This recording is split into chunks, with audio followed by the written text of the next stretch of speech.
And we welcome viewers to the Windward Cricket Club in St. Philip, Barbados, as we are covering the semi-finals. Well, one semi-final match in the 2026 Sir Garfield Sobers International Under-19 cricket competition. This match featuring two unbeaten teams in the Sir Everton Week's Centre of Excellence team from the Barbados Cricket Association and the New Level Coaching Academy. And so far, it has been all the academy. That's the Next Level Coaching Academy, having won the toss and invited the Sir Everton Week Centre of Excellence to bat, and reducing them in 15 overs to 52 for the loss of 5 wickets.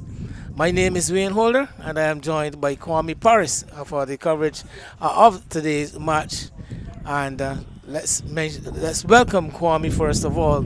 And it has certainly been a very good morning. Well, very good first session. Now we've gone past them with the morning session, but a very good first session so far for the New Level Cricket Academy. Good day to you, Wayne. Good day to our viewers. You're indeed correct. Winning the toss and inserting the opposition, they've kept their lines pretty tight, created a lot of chances and taken wickets. And it's going to be interesting to see how the 7 weeks Centre of Excellence approaches the remaining 25 overs. Certainly a lot of time to bat, Wayne. Well, the man who has done the major damage for NLCA, that right-arm medium-fast bowler Devon Clark, with 4 of the 5 wickets to have fallen. Actually, the only bowler to have taken a wicket, the other wicket going by the run-out route. And he has so far picked up 4 for 14 from 5 overs and 1 ball, just about starting his 6th over. Tall right-arm medium-fast from the northern end. He is at the moment bowling to Ronaldo Bourne not out on 8, and Jaden Joseph not out, no score. But a very, very impressive spell so far from the right arm bowler Devon Clark. Kwame. Very impressive, and it's going to be interesting to see too, Wayne, if they're going to allow him to bowl the full complement of his 8 overs into his 6 with 2 overs to go, 4 balls remaining in this over. One can see the captain being very much tempted to do that, especially if he continues to pick up wickets. But the Sir Everton Week's COE very much in need of a partnership. But before we go, well, at the end of the over, Kwame may get you to just run through the respective 11s for our viewers. But we've now got Jaden Joseph, who is accompanying Bourne at the wicket, facing up to Clark. Pitching up and driving. Hopeful appeal coming from behind the wicket. No conviction whatsoever in the appeal. But watching a young Clark, Kwame, what distinguishes him? What is the feature or features that you immediately notice from what you've seen so far? Well, firstly, it's consistency. Most of the groupings of his deliveries have been just about on the off stump and going away from the batsman. He's been very consistent, making the batsman play or in that region of uncertainty, as we like to call it. The corridor of uncertainty, as the great Geoffrey Boycott coined the phrase. I think he was the first I ever heard with that phrase, and it has certainly become part of the cricketing jargon wherever you go. Yeah, but in terms of Clark, that is one of the main things I've seen stand out from the tall right-handed medium pace bowler, his consistency in line and length. He's got 3 slips in place, and he's beating the right-handed Joseph outside the off stump again down that same corridor of which you spoke. It's the end of what in fact is the 16th over of the innings. 53 for 5. So Everton week center of excellence. Yeah, end of the 16th over. And as you mentioned, Wayne, it'll be interesting to see how they continue in their approach. Half the team are already dismissed. A lot of time still to go in this innings. When you're in a situation like that, though, I think it's hard to determine what's a good score. I think you're really just trying to battle out the entirety of the overs.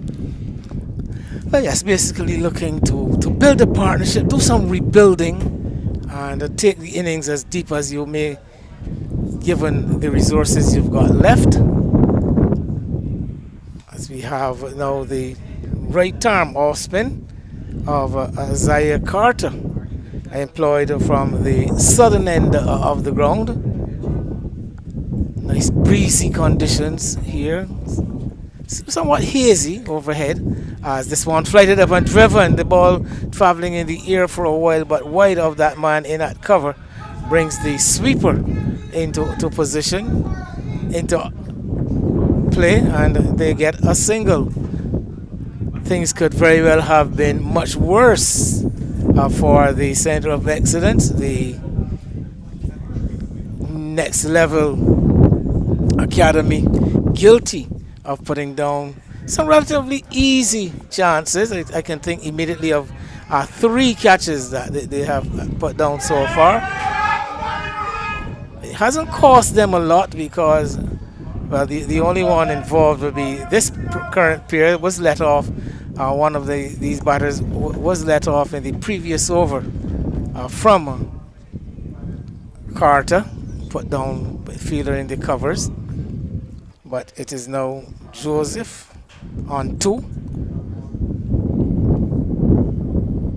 And delivery, push through, going past the outside edge, nicely taken by keeper Shaka Allen, who's been in the action. Already picked up a couple of catches. I think he was involved in at least 2 of the dismissals as the catcher, and he's also been part of that run out of which we spoke.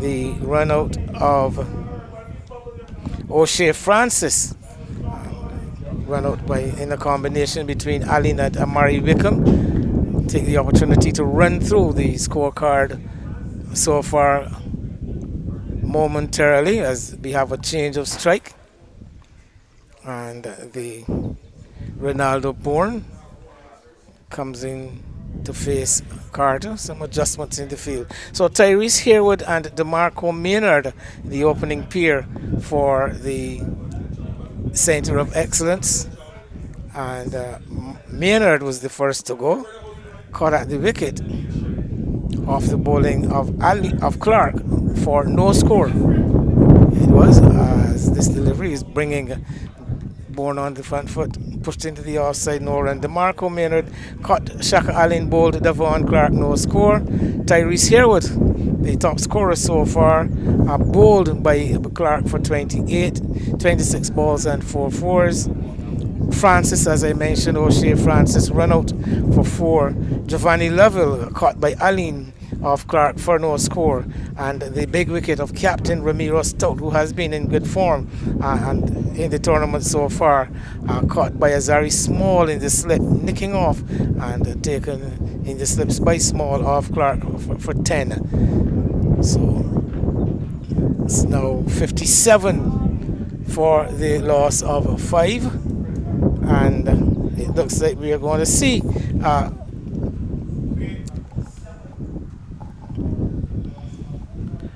Clark removed from the attack. So 6 overs, 2 maidens, 15 runs, 4 wickets. So the other bowler used the Zachary Carrington, who actually started with the new ball, 4 overs, 1 maiden, 15 runs, and none of the other bowlers have gotten a wicket so far.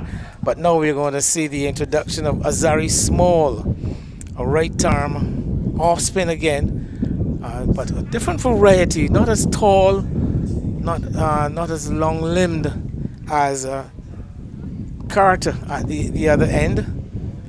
More diminutive, slimly built right arm off spinner. And Off the back foot, then taken that slip. Low down. The catch taken. And an immediate strike by the change of bowler Kwame. It's all going the NLCA way. And that was a very sharp catch by the fielder at first slip. He seemed to be on his way back up when the shot was played, but he got down very quickly to take the catch. The ball was dying too. It was a very sharp catch at first slip. Well, yes, a good catch off the back foot. The batter, that being Joseph, and taking the outside edge, and that man Zaire Carter at first slip. Obeying the basics, they always tell you when you're standing in those close positions that the first rule is that you stay down as long as possible. It's easier to come up than to go to get up and back down. But as you said, he managed to get those long arms outstretched in front of him, and took it very close to the ground. So another strike, 57 for 6 now. The Everton Week Centre of Excellence, as I mentioned earlier, these two teams have been unbeaten so far in the competition, and thereby topping their respective zones and making their way into the semi-finals. In the meantime, the new batter, Sari Jukes, has come to the wicket, a left-hander. So the left-hander facing up to the right arm off spin, still getting the field in place. The NLCA captain, so all is well now. Jills will continue. Small will continue, and he is getting this one on the pad and tucked into the onside. Easy single. The field, no fielder behind square on the onside, so immediately off the mark there. Jokes. Small. Yeah, but Jokes, right? Sorry, Jokes.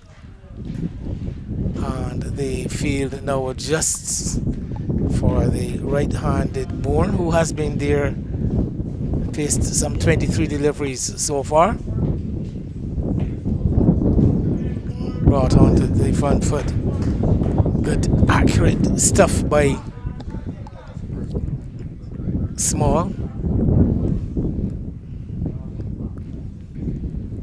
So basically hitting the ground running, picking up a wicket with only his second delivery.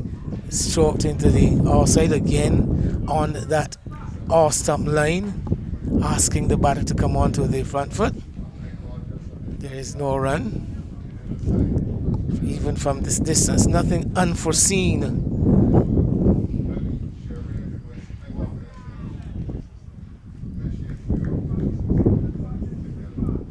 So that's the completion of the first over from Azari Small. A wicket cost him just 1 run, but he's also put another nail into the coffin of the Everton Week's Centre of Excellence. Innings in dire need of repair. 58 for 6. Good over, good intervention by Young Small. Good over, as you said, taking the wicket early in the over. Also looking at the field over in, still several players on the boundary.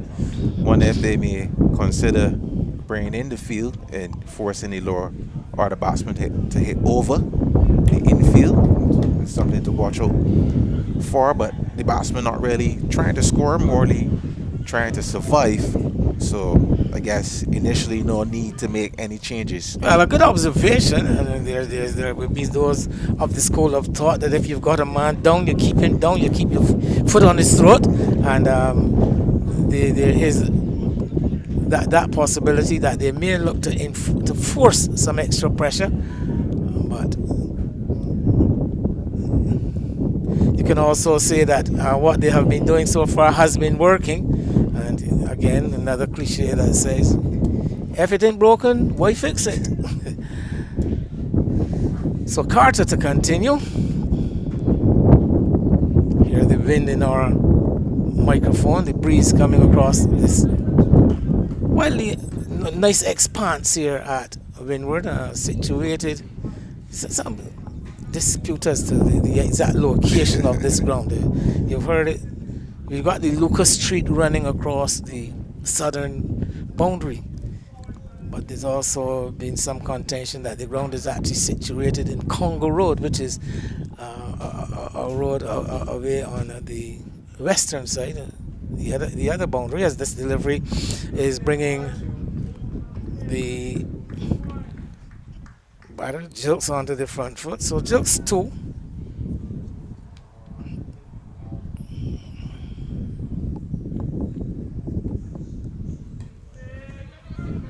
Running this one down to Bourne on 10. Again on target, thinking of going for a single, correctly sent back by his partner. It's 2 fielders closing in on that. The ball quite quickly as that one pushed away square on the offside. So just the slipping place.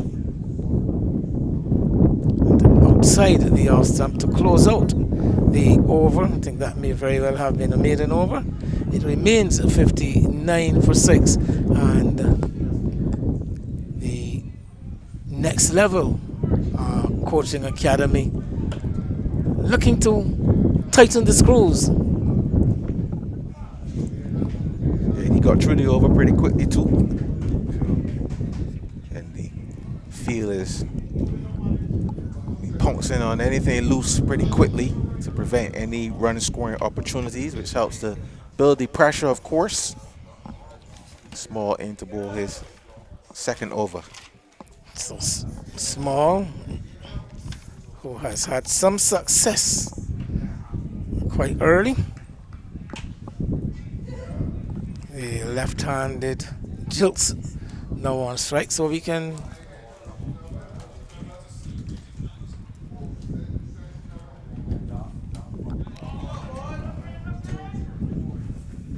nice expansive drive out into the deep, but one of those deep fielders of which you mentioned, Kwame, in position to keep the scoring down to 1. So there's that deep cover. There's a long off right on the rope. The mid on is pitched just about on the edge of the 30-yard circle. I think these are the only fielders in the deep at the moment. There's also a slip, short third, cover point, extra cover, mid off, straightish mid wicket, and now another man pushed right back on the rope at deep square. As this time Joseph is opting to go on to Bourne, is opting to go on to the back foot.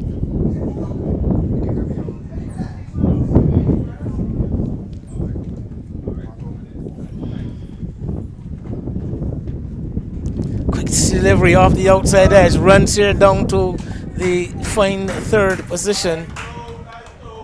Pick up a couple as this ball played off the outer half of the bat.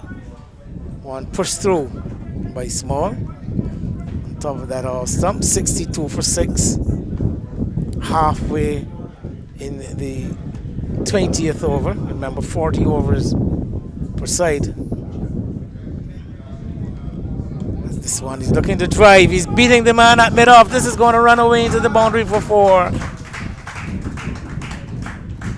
So a bit of a relief there, release for Bourne, and 4 well earned, and I'm sure very valued runs to the center of excellence. Yeah, what I like about that shot, when he didn't get completely to the pitch of the delivery, but he went through with a shot, but he kept his head pretty still, and he had that firm foundation to execute the shot all along the carpet.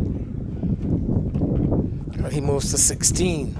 Gets the delivery outside the leg stump. There are going to be more runs. Some wayward stuff here now from Small, and the next level as this ball is just going to trickle across the rope at fine leg, and it's wide, the signal coming from umpire Sherwin Codrington. So a very productive over so far it has been for the Center of Excellence, and maybe signs, I think, of a change in tide, change in momentum. But that was a loose delivery there from Small, looking to bowl a quicker delivery, and the keeper not able to take, as this ball is striking the batter on the pad. Enthusiastic appeal coming from the fielders, but well onto the front foot there. Bourne. Partnership of 14 runs, Wayne. We haven't had a lot of the best partnership so far. The opening pair, again getting this one quite straight, tickling it away behind square. They're going to come back for the second run, and well run it has been. Good return actually coming in from that man coming in from deep square, but good communication between the pair, and coming back for a second run. A very productive 20th over it has been for the Center of Excellence. They are now 73 for 6 after 20. Good to see the batsman trying to work the ball around and just build. As you said, a good 2 runs there completed. Just using the wrist to work the ball to the man at the deep square leg region. So far we've seen 4 bowlers used. Remember, so this pair will want to. This pair will want to spend some time at the wicket and force the Next Level Academy to go deeper into their resources, let's put it that way. And we already see yet another bowling change about to be employed. Carter has been relieved after 8 overs. 1 made and none for 27, 73 for 6.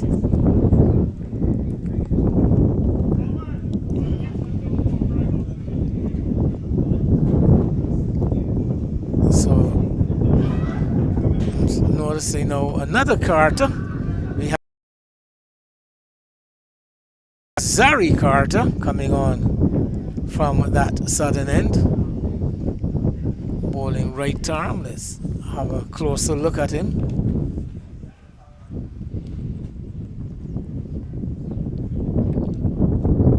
Immediately for the left-handed joke. On a strike, it's the off spinner. It's in run a wicket. He drives this one to the man at mid-off. No run recording. So now we're having a look at a 5th bowler. Quite heavily dependent so far on the spin. We've seen the pace of Carrington and Clark. Since then we've seen operation. Schultz is in again. Faces up. Faces one back down the pitch to the bowler Carter. Accurate stuff.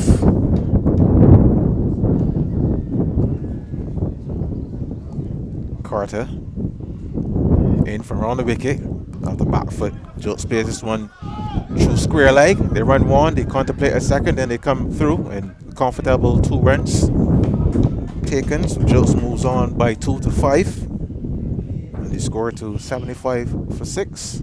The over completed.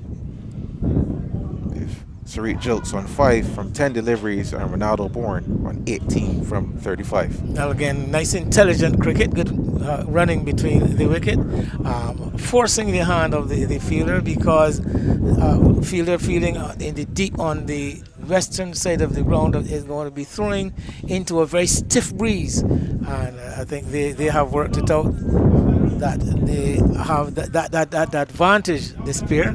picking up 2 good runs, despite the fielder moving swiftly and releasing the ball also swiftly. But again, as I mentioned, having to contend with that stiff breeze. The second run always on.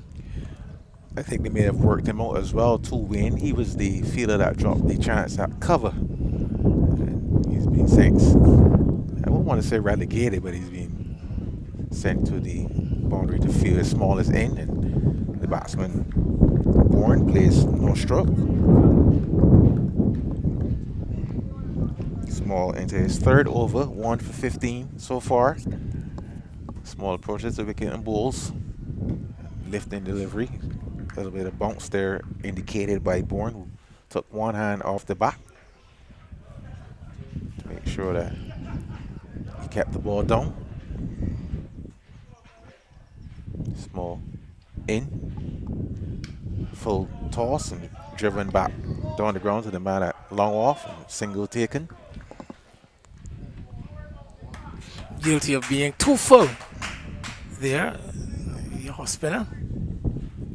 One hit it well, but if you notice now, that man at the mid-off who had been beaten previously with the ball going into the boundary is now being pushed right back on the rope. So change of angle with Small coming around the wicket to bowl to the left-handed Jilts. Small is in. Cut straight to the man at point. Tumbling save, may have hurt himself in the process.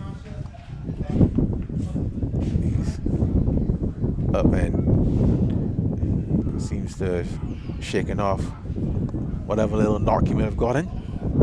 Got himself in an awkward position, I thought, initially, and had to somewhat contort his body as he tried to get behind it and prevent the ball from going past him. Carter it is who bowled the previous over, fielding at that backward point. 2 balls to go in the over as the wicketkeeper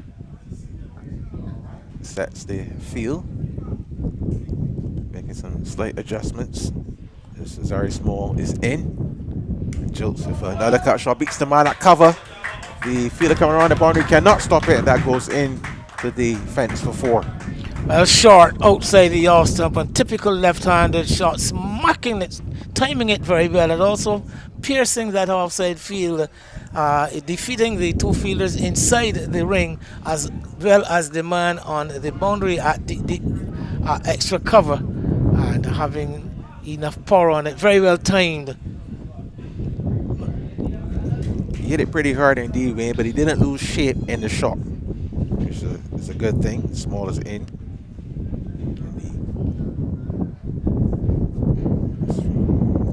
Delayed in making that delivery, so dead ball.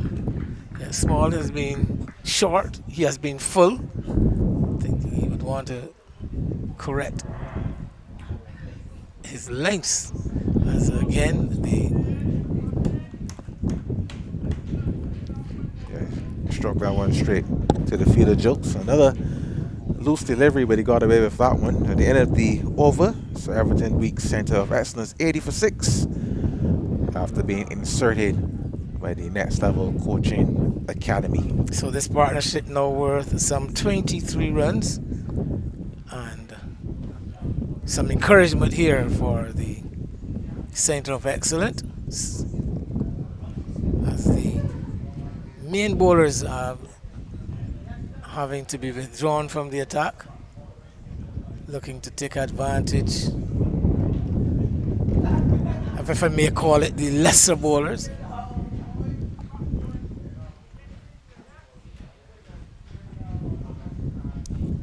Ronaldo Bourne on strike. Another over from Zari Carter. Bowled a miserly over in his first, just conceding 2 runs. The off spinner is into bowl to the right-handed Bourne. The back foot just respects a short delivery, turn it in. Yes. 80 for 6. Current run rate just 3.61 as Carter is in. Flight 6-1, and almost hit it back to the bowler, was diving to his left. His protection at the extra cover boundary, and the batsman take a single. In the air, but well struck with a lot of power, close to the bowler, and not having much of a chance. As I said, with the force with which that ball had been struck. As a matter of fact, it seemed to have nipped the tips of his fingers. One see him paying some attention to the left hand now. This Carter is around the wicket to bowl to Jilts. This delivery. Jilts is playing a cut shot. He seems to be very strong in that area, square of the offside. Yes, standing leg side of the ball, looking to open up the offside field whenever he gets the opportunity. Sorry, Carter. Into ball to Sariq Jilts. Flighted delivery, and Jilts plays it to the man right of the bowler, that shortish mid-off position. Low run. Carter turns, enters the fray of balls. Full toss and driven to the man at cover. Not taking advantage of this time, the left-hander Jilts. But he's this player, kind of player who seems to like to get his arms. And the last couple of deliveries, those arms have been taken away by the bowler. Carter into ball. This one on the stumps and turn into the onside. The man from deep mid wicket comes around. They attempt a second run, and the throw is wayward, which allows the batsman to cross for two. And good running in the end there, Wayne. Good running, but some slack work, I thought. I didn't think there was a second run involved there.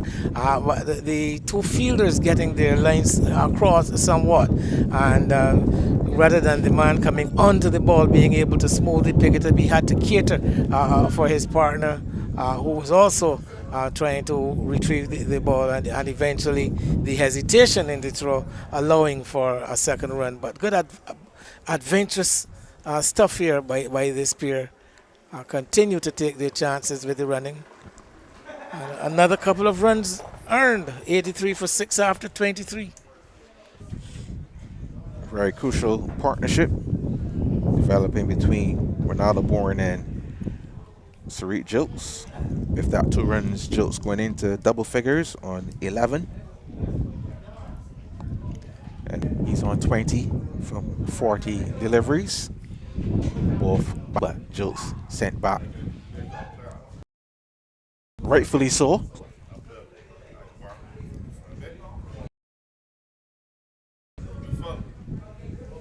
Small into his 4th over. 1 for 20. Bulls. This one is ran down to short 3rd man. We saw him play that shot earlier in the innings, Wayne. Just opening the back face and playing the late cut. Well, yes, using the lines very well, this pair.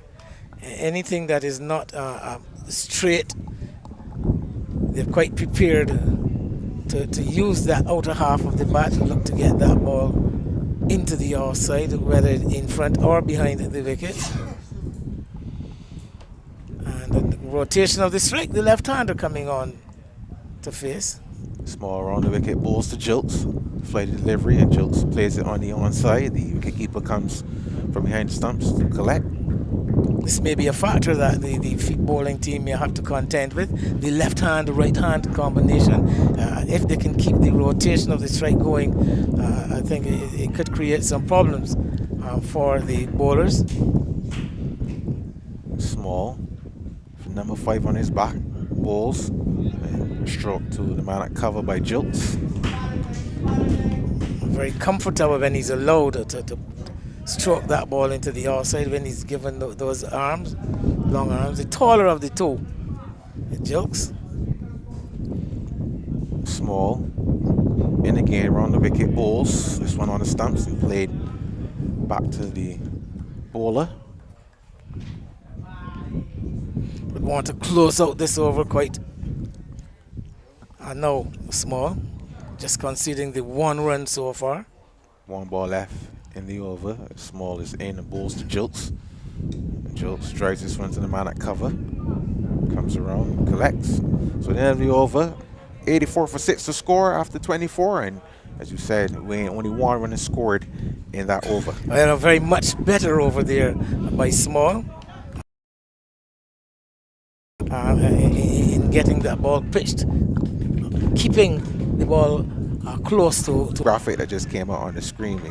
It suggests that Small has recorded 16 dot delivery. So from a possible 24, if he has not conceded.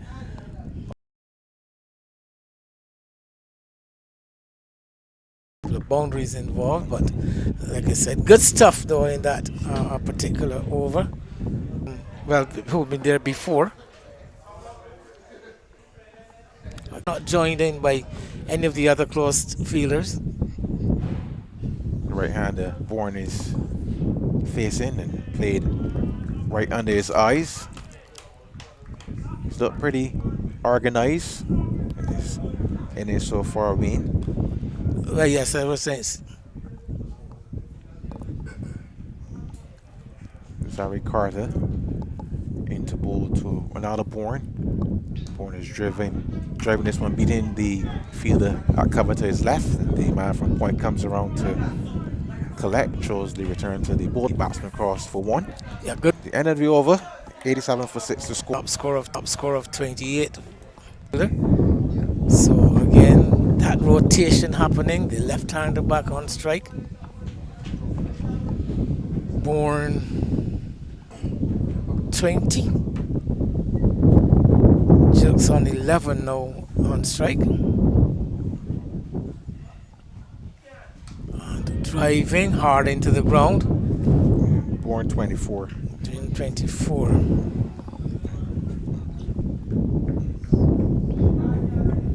Just to update my monitor.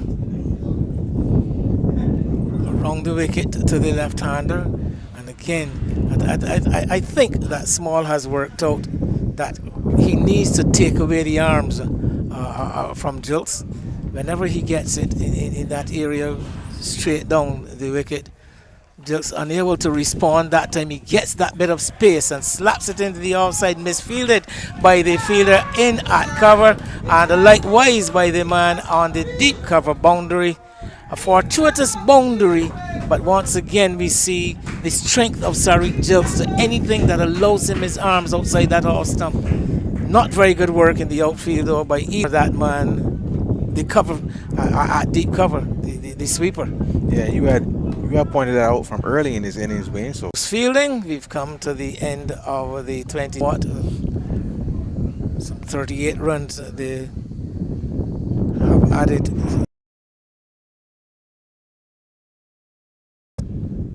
36 in fact, 36 runs for this partnership, as we can take this opportunity once again to bring our viewers up to date and to tell you that 11, as a matter of fact, I think he's got a bit more, he's on 16 now.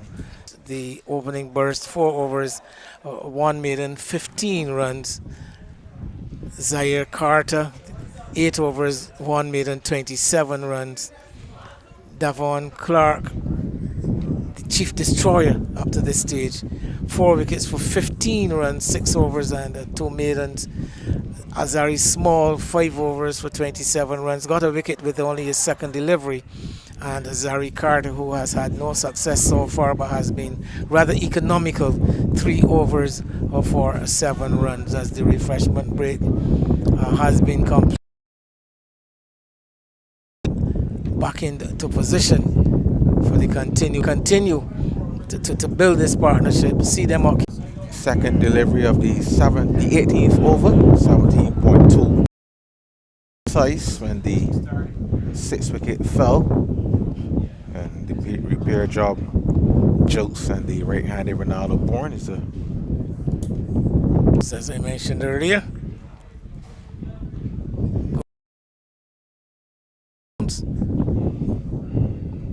As we have Zari Carter, the off spinner, continuing from the south. His first delivery, a dot. Left-handed jilts. On strike. Fend, good delivery. Coming around the wicket to the, looking to get on top of this one. Good bounce. So we've seen the spinners of that man at extra cover, but the mid-off fielder is very quickly in. So still, and again, right on target. Just has to be cautious coming onto the front foot. We notice he taking the pace of that. They're looking now to close out the over. Onto the front foot. Keep going, guys. Keep going. Heard a lot about him.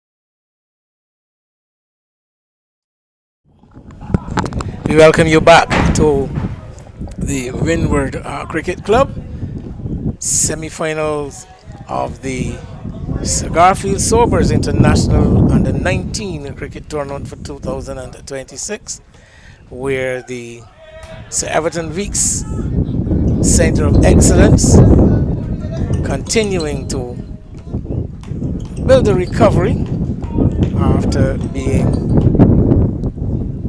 somewhat in the doldrums at 57 for 6, but since then we've seen Ronaldo Bourne and Asari Jilts come together in a partnership that has yielded some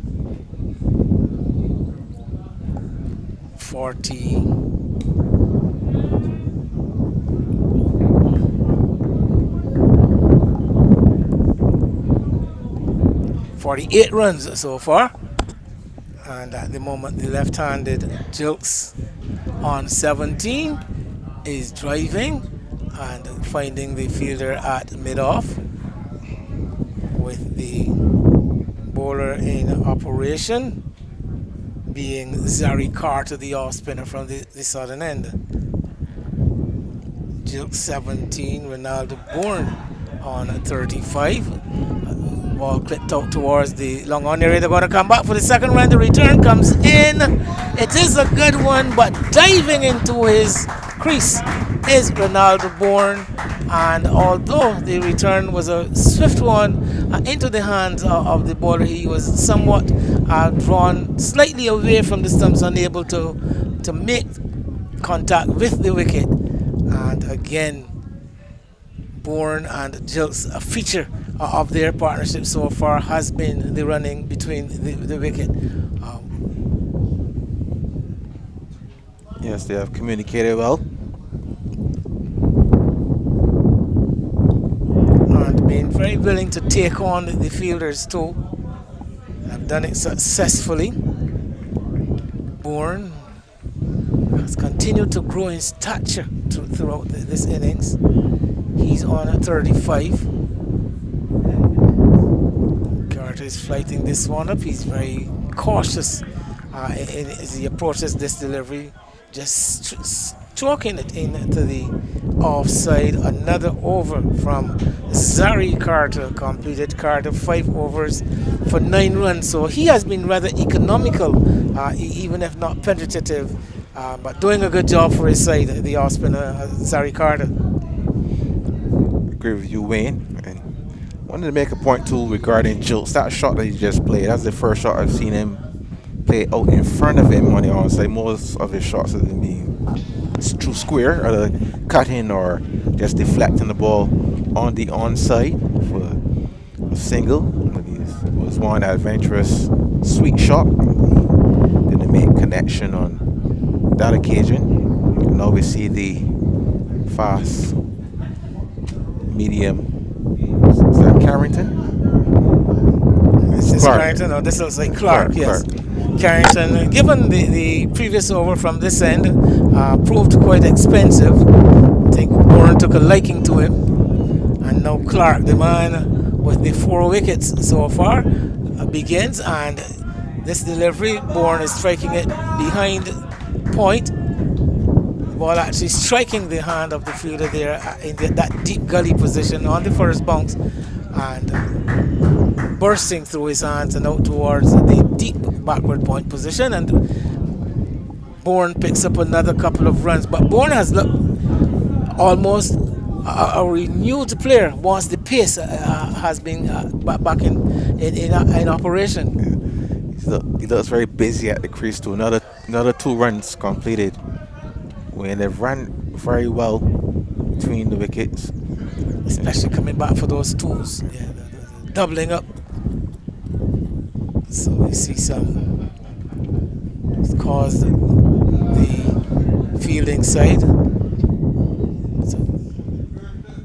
So pay a lot more attention to the setting of the field. Still a slip in place. Remember Clark, the chief destroyer, right arm over the wicket. And Bourne is onto the front foot, good intelligent, just dropping it into the offside and immediately setting off for the run. Lots of the fielders on the edge of the circle.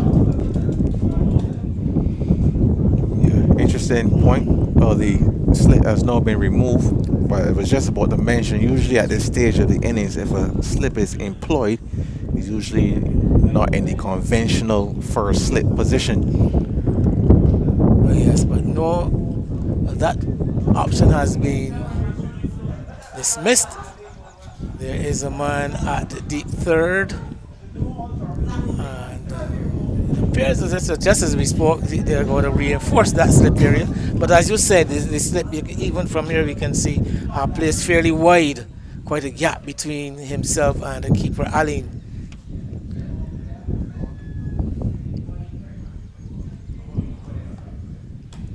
Pitched up, worked into the onside, but straight to the fielder there. That's Thomas Armstrong doing good work, coming in and preventing the batsman from even thinking of a single. Yes, we see Sari Jilts now beginning to expand a bit, more adept at playing the ball into the onside. Initially, he was all offside in the innings. Gets the delivery, looking to hike it away square into the onside. I think that might very well have been a slightly slower delivery from Clark,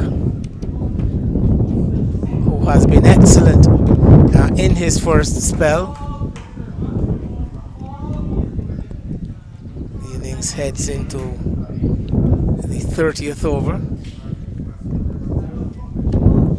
Gentle approach, and on the pass, whipped away. There's no one at home at deep fine. The ball is going to be able not carry into the rope, not having the power in the shot to get it over the rope at fine leg, and no balls. So transgressing on that line there, the popping crease. Clark guilty of overstepping, so the batters picked up, I think they got 3 actually, and added to that the no ball, so 4 runs to the total. It moves up now to 114 for 6. Yeah, the batsmen have also completed a 50 partnership as yes, well, we recognize it now. They've gone past the 50 partnership. Yeah. But quite a revival between this pair. As Clark is into Bourne. Bourne is looking to hit this one over the infield on the onside. I think he gets it on the pad.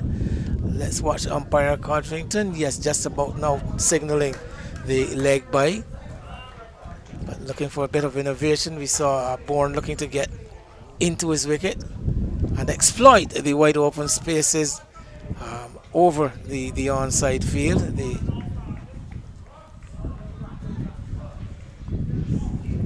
fielders in the deep, just now the left-hander comes on strike, the left-handed Jilts. With Jilts on 22, Bourne on 38, is 115 for 6. One delivery left in the 30th over.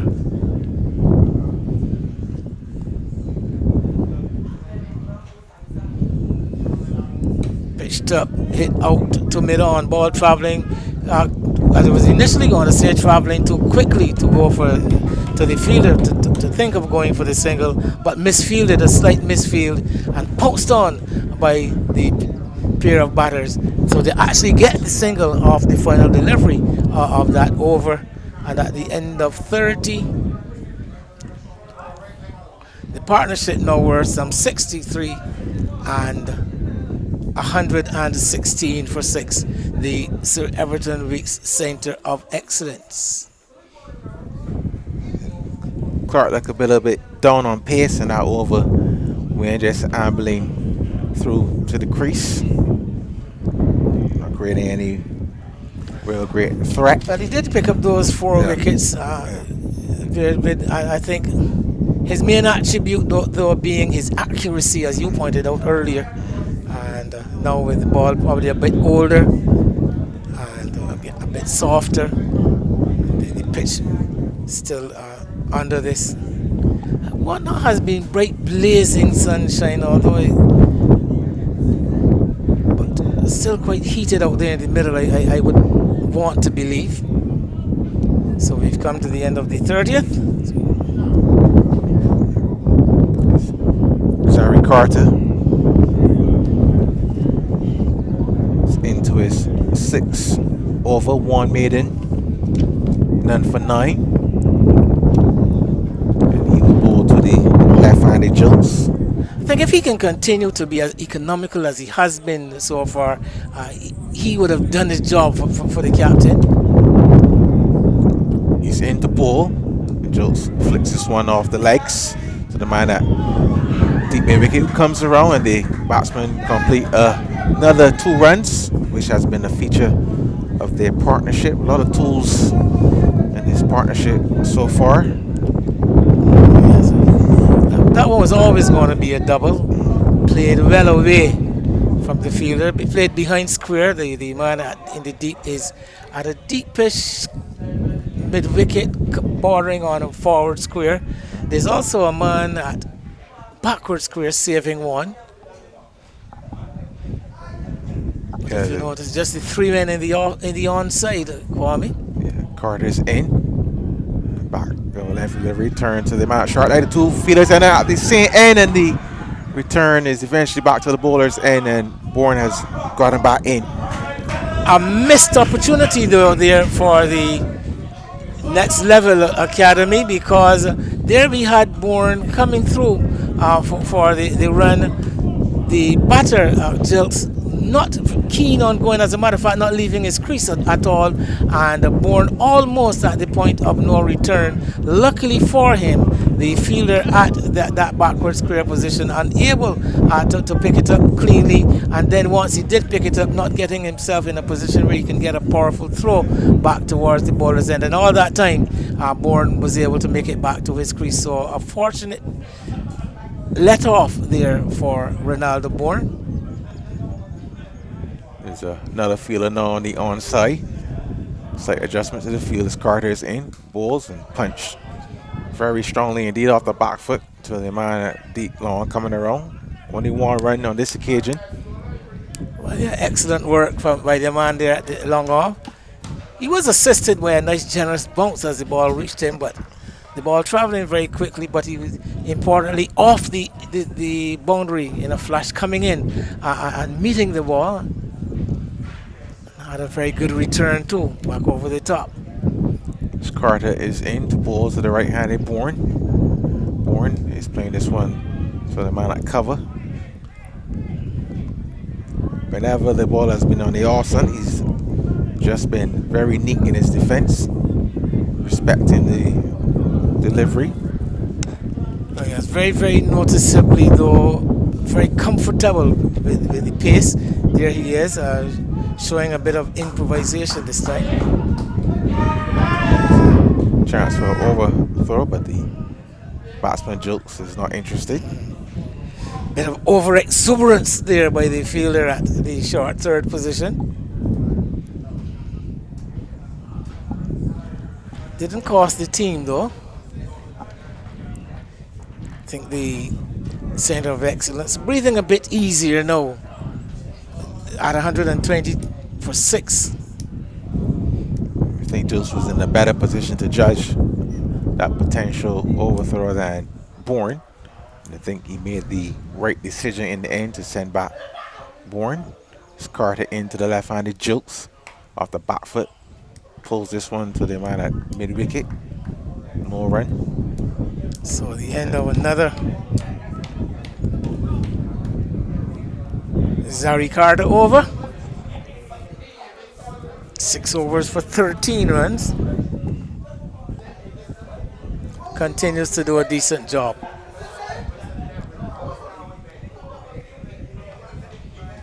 Two batters meeting in the middle. Yes, discussing the strategy as they go into now this last quarter of the overs. 31 overs gone. Another bowling change. Get the confirmation of the bowler. I think I'm recognizing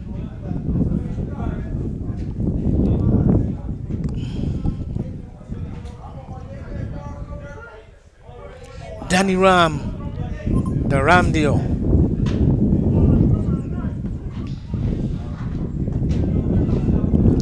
Could be that new bowler.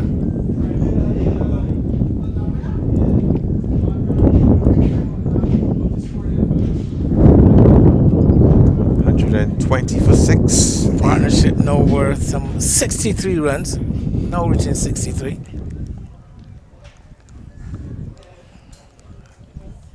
So the long off will now come in to mid off. We've kept the long on. There's a deep mid wicket in front of square.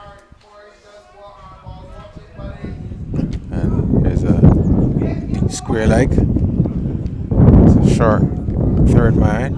So there actually a change in plans where the proposed bowling change has been reconsidered, and now it will be Clark to finish his spell. Interesting call to get Clark. I think what the fielding side is telling us is that they are desperate for a wicket, and Clark has been the best of their bowlers so far, so they're counting on him to be able to make this breakthrough at this point of the innings. 7 overs, 2 maidens.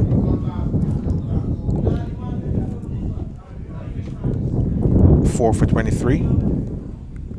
Clark was in to bowl to the right-handed Bourne. Bourne is guiding this one to the man at short third. Ventures out his crease for a single. Joke sent him back. Bit of miscommunication among the fielders. The return coming underarm to the keeper, who was actually not in sync with his fielder. Luckily, the ball backed up in the onside, not costing the fielding side. Clark in to bowl to Bourne. Bourne is playing the same stroke again, guiding the ball to the man at short third. This time the non-striker took off for a single and found himself scampering to get back. So it's strange, man. In the first shot, the batsman on strike Bourne, he took a run. He ventured on his crease looking for a run. Now it's the turn of the non-striker going looking for a non-existent run. The interesting feature there is the fielder there at that short third position. Clark is in, and this one is lifted high in the air. There's a fielder running back, he will be It's going all the just way. looking at it as going all the way for the first six of the innings. Now Bourne lifting that one over the top and first six recorded. But yeah, launching into that pitched up delivery and hitting it high. The ball traveled high in the air. I think the breeze that we talked about so much would have helped on that occasion. The ball sailing on the breeze and falling outside the rope at long on. But again, Ronaldo Bourne looking so much more comfortable, so much more at ease against the pace. Clark Bulls. Bourne is guiding this one this time to the left of the man at short third, and they complete a single on this occasion. But what I was looking for just now was the fielder who had been moved when they initially had the fielder in that position when the spinner was thinking about making the bowling change. But then when they resorted back to allowing Clark to finish his spell, they changed the field. The fielder came Yeah. inside the circle. Yeah. So 127 for six. Bourne up to 46. Good head on the shoulders, young Ronaldo Bourne. A very intelligent innings. Clark is into ball to the left-handed Sariq Jilts. Jilts hits this one back past the bowler in the air, no run. You can see that both batsmen have been playing their shots, and both non-strikers have been eager to get on strike. Looking to up the ante now, recognizing that we are into this phase of the innings, and they have been both at the crease for quite some time. Rather well settled both batters. I think that they have reached a stage where they can be a bit more proactive. Clark bowls a slow delivery, which is flicked to the man at short fine leg. Slow run at the end of the over. The Everton week centre of excellence, 127 for 6 after 32, and Clark has completed his spell. You get the figures for Clark in a minute.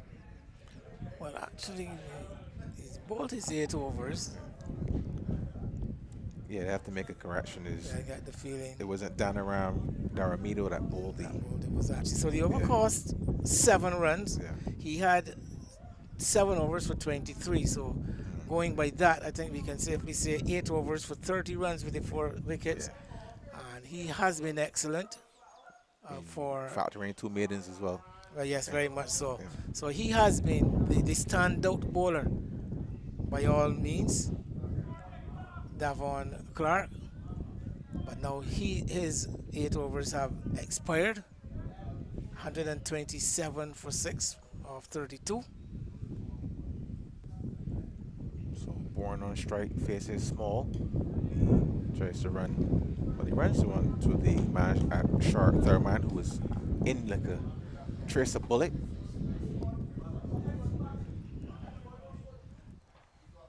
It's Carter, correction, into his 7th over. The off spinner bowls turned into the onside by Bourne for an easy single. Bourne has approached the spin bowling much more circumspect than he has against the faster bowlers.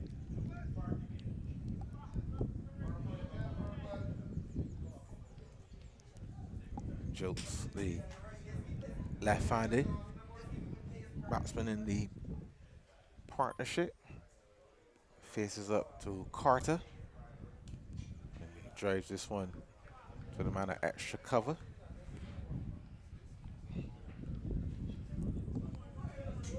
Carter has gotten through his overs pretty quickly. He's in again to bowl to Jokes. And Jokes is driving this one.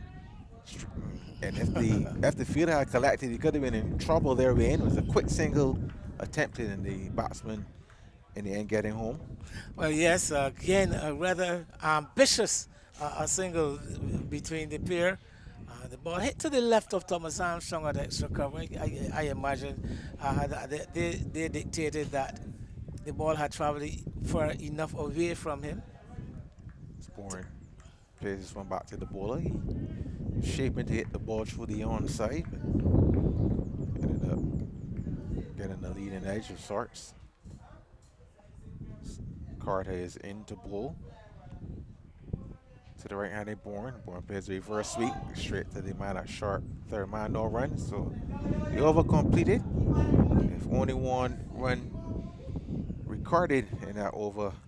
So a good tight over again from Zari Carter. Carter continues to do his job, but there we saw another aspect of Bourne's game, bringing out the reverse sweep. Quite intelligent shot. He made good contact too. Fortunately, for the ball travels straight to the fielder at short fine. Anything a foot, 2 feet away to the either side of it could easily have been 4 runs. What I like about Bourne as well, he hasn't hit much balls in the air. As I said, he's very, very circumspect against the spin. He's been keen to work the ball around, push the ball into the spaces, and drop and run against the spinners. But as soon as the fast bowlers come on, you can see him, his eyes open up, and a wide array of strokes are coming out of the locker. So 128 it is. 128 for 6 after 33. So bowling change, and that looks like Small. Zari Small is back into the attack. 5 overs, 1 for 27. As you had mentioned earlier, we ain't taking a wicket of the second ball of his spell. So spin at this stage of the innings. He's bowled 5. Let's see what the options the skipper has. The 5 bowlers have operated so far. So he has a maximum of 3 overs left if they so needed. Now they're going to come back for the second run on the misfield in the deep.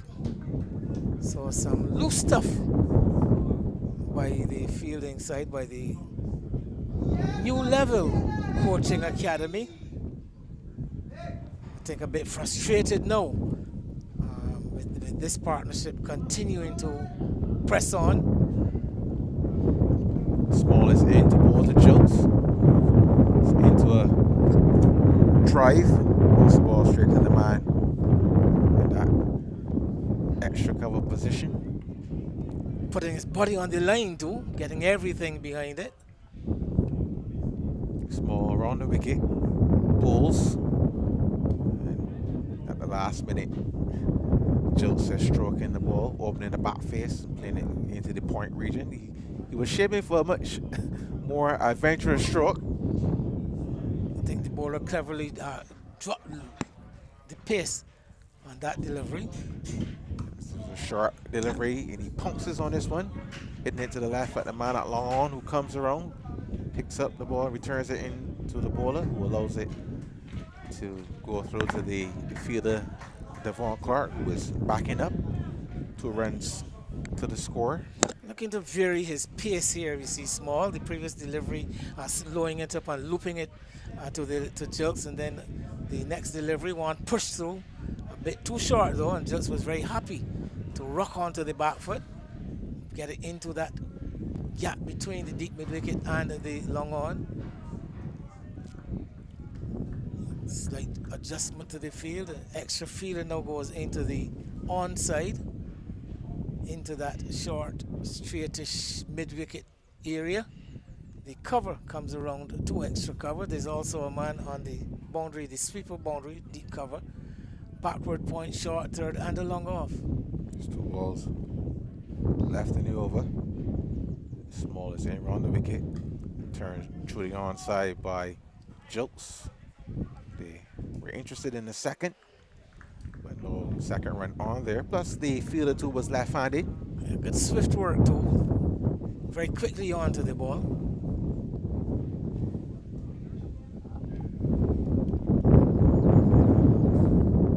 Bourne on strike.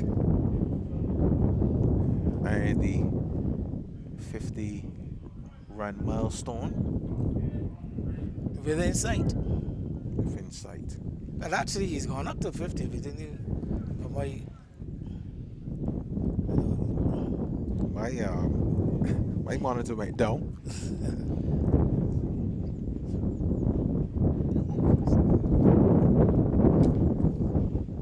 Small.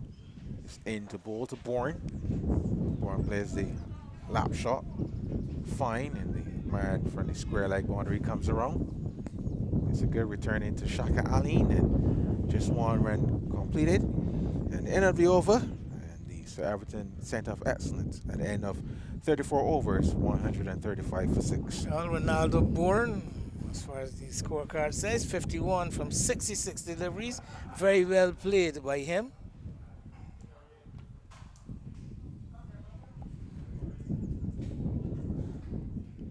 Frustrating it has been to the Next Level Cricket Academy, who would have fancied their chances of getting into the tail of this Everton Centre of Excellence, but showing that there's some depth in this team. And Ronaldo Bourne and Sarek Jilts have looked very, very good players, even coming, in the case of Jilts coming at number 8, Bourne coming at number 6. I think we're going to also see Bourne feature with the ball for sure. So to close out now, the final over from the other Carter, Zari Carter. The off spinner's in, and ball is sweat. Hits the wicket keeper on his way through. Balloons just behind him, and the fielder from short third man comes around. The wide is recorded by the umpire Earl Collingworth. So 2 runs to the total. Not taken cleanly, but not taken at all by keeper Allen down the leg side. Carter is into ball to Jilts. Jilts just waits on it and turns his wrist. Struck straight to the man at mid wicket. 137 for 6. Partnership now 80. 80 runs to the good. Zari Carter is in balls. And the slog sweep attempted. He doesn't middle it. The fielder coming in cannot complete the catch, and the batsman cross for a single. Well, you mentioned he didn't middle it to his advantage. I think that may have saved him, because the ball falling well short of the long on fielder, who is right back on the road, waiting for a shot such as that.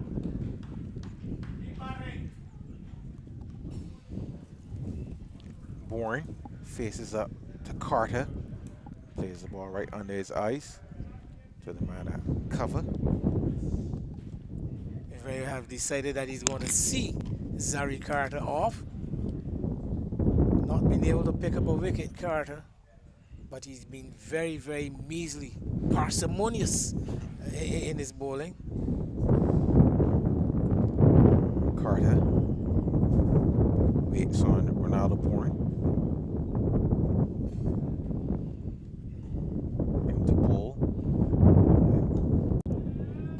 Turns this one into the onside for a single. Happy to do so. Happy to see another delivery from Zari Carter. Left-handed Jilts on strike.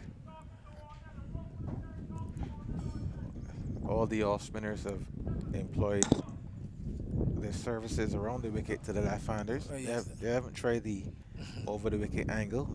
Once again, Carter wrong. Stopped by the umpire.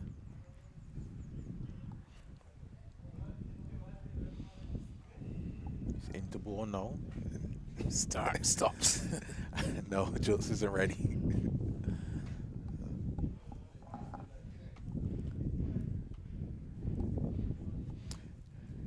He's in now to ball, and Jilts is ready. Turns this one down the leg side. Fine. And the man from short fine leg coming around. Makes the return. The batsman cross for 2. Bit too straight there on that occasion, Carter. And just tickling it around, just going with the tide, Jilts. Sorry, Carter, the last ball of his spell. As if he doesn't bowl a no ball or a wide. Not a delay.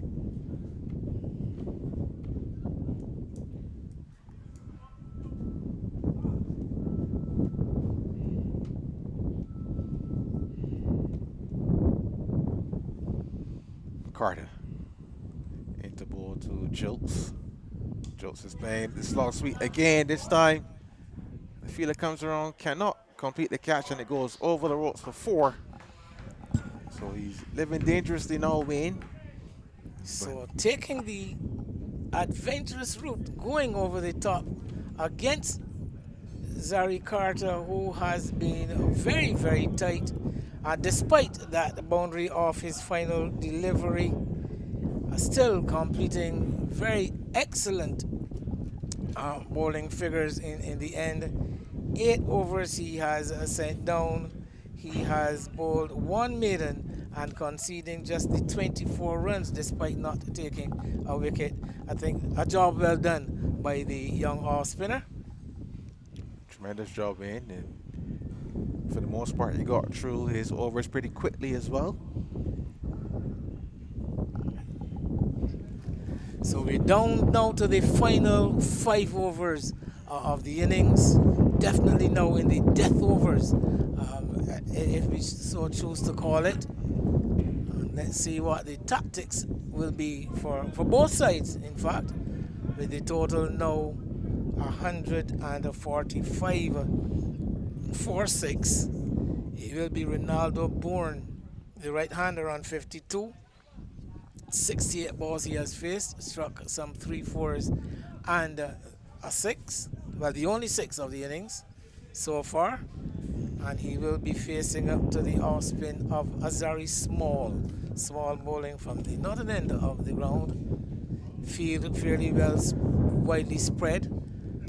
As Bourne locking the bat and pad. If you walk through the gate now, you would think that this may have been the 3rd or the 4th over of the innings.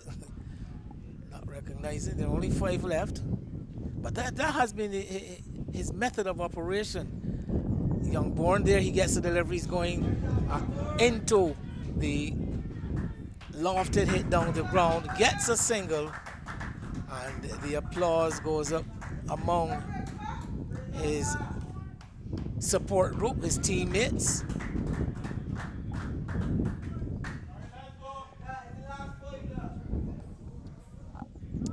.146 for 6 brings Jilts, the left-hander, on strike.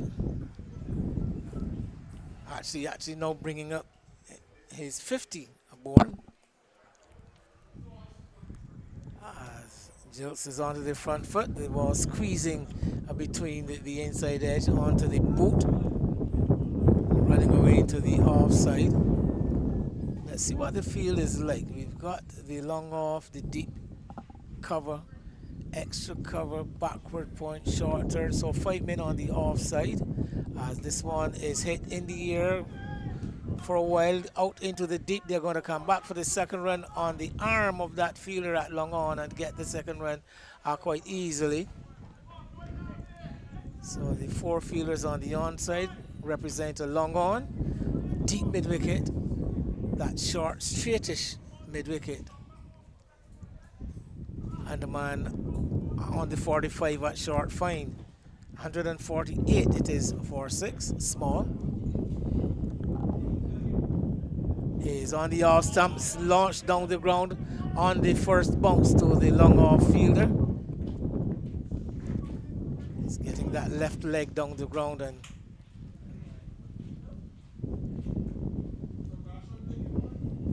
swatting it in the air. No danger. So now we see some reinforcement in the deep.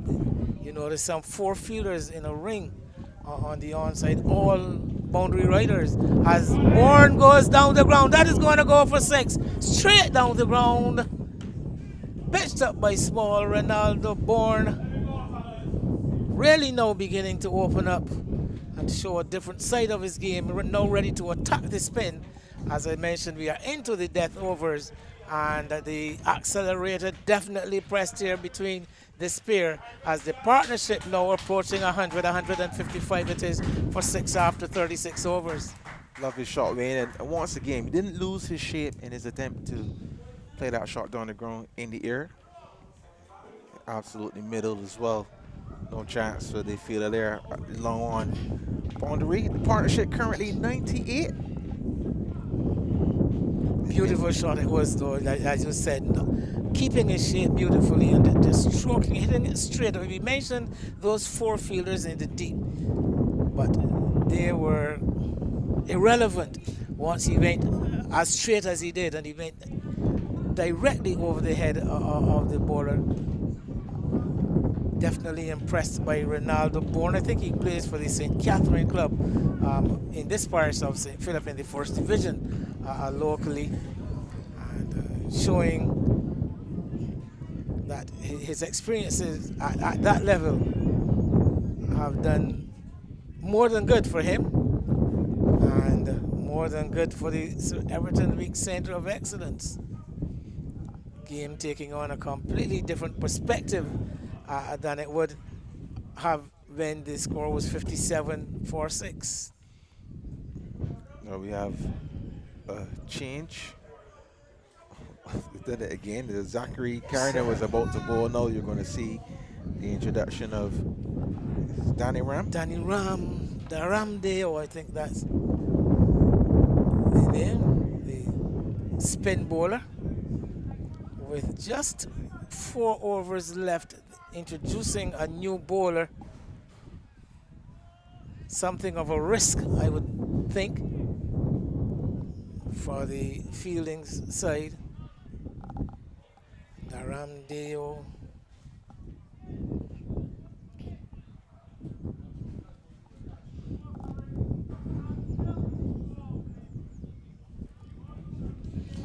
Taking over from Zari Carter at that southern end.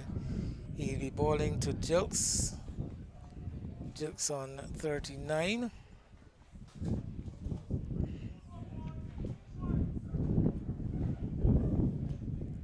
Is there any balls? He too looks an off spinner. Quickish delivery to start with. Full length. Single the result as the left-hander strokes it down to that long off position. Danny Ram Daramido. Daramido. Yeah, Daramido.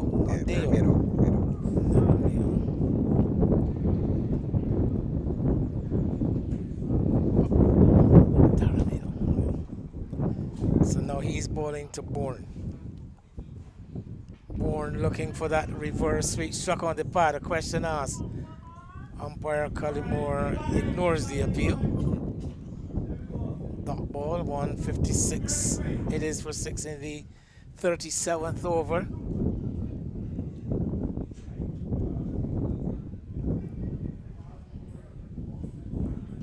Down the track, hits it straight. Fielder comes around from long on, sends his return up to the bowler's end to get the second run to complete the 100-run partnership between this pair. They came together with a total on 57. It is now 158. 101 runs added in 116 balls, as we can see here. Kwame just contributing 40.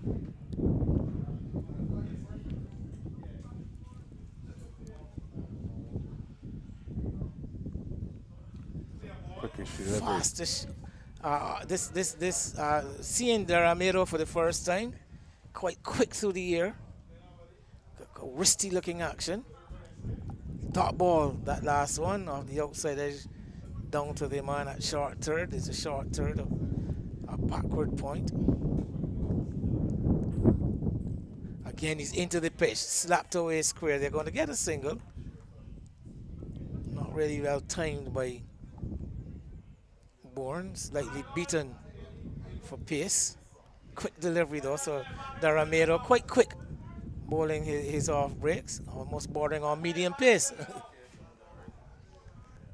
159 for 6 with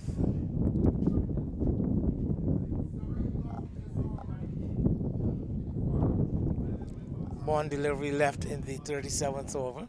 Around the wicket to the left-hander, hits it into the onside, brings the man from deep mid-wicket around. They're going to come back for the second run.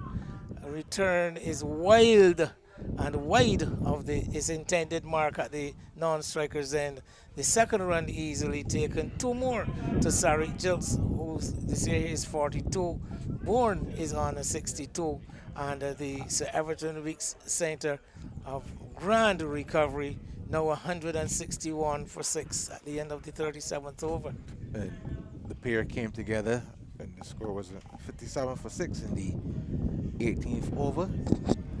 And they've compiled, they've grafted, and now we're seeing the application of hard work paying off, getting in, and seeing the full variety of bowling that the Next Level Academy has had to offer. Now they've accelerated their scores towards the end of this innings. It's going along at a rate of just about a run a ball. As you said, they consolidated. They were very cautious at the beginning and making sure that they had the foundations. And once they got in, showed a lot more adventure in their play. Some expansive stroke play by both batters, but particularly Ronaldo Bourne, who I think is now going to be able to feast on his favorite meal, his favorite stuff. The pace is coming back in the form of Zachary Carrington, the fastest of the bowlers we've seen so far, the most pacey of the bowlers we've seen so far for the Next Level Academy. Right arm over the wicket. And bowls a delivery into the pitch, slapped away over extra cover into the gap. That one is going to run very quickly over the rope at deep extra cover. Fine shot, short delivery on top of the all stump, and we can see him almost leaving, almost airborne when he struck the ball. Timed it beautifully and found the gap perfectly for that boundary. Great shot. As you said, made no effort to keep it down. He knew where the gap was. Not a lot of pace on that delivery either from Carrington. May have been a slow ball bouncer. Warren has been struggling though with, I think it looks like the left arm, maybe the wrist on his left arm, the left wrist. But we've seen him show some discomfort over the past for a couple of minutes. And although he hit that ball well, timed it beautifully, he is now bending over in pain, some agony for the young man. So really doing an excellent job for his team. And as they say, putting his body on the line for the side. It's 165 for 6. Carrington to continue from that northern end. He did start out at the south, since being reintroduced from the northern end. And Bourne on the back foot, pushes it away square. The single is easily taken, knowing that the man is at that deep gully position. Anything in front of the bat is definitely going to be one. And getting himself off strike, giving himself an opportunity to relieve himself and look to get that troublesome left arm a bit of rest, as Jilts, who has been an excellent partner to Bourne in this partnership, in this alliance, I should say. All the sixes now, 1, 6, 6, 4, 6. Again, the field having to adjust for the left hand in Sarik Jilts. Field spread far and wide.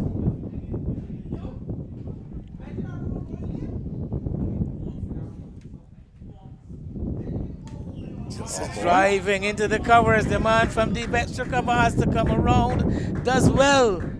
Does Clark, Davon Clark, and gets to keep it down to 2. And now we're going to see another wasted effort. The return not taken by keeper Aline and allowing for an extra run. Some slack work which the Next Level can ill afford. To me, that's the best shot I've seen him play in this innings so far, Wayne.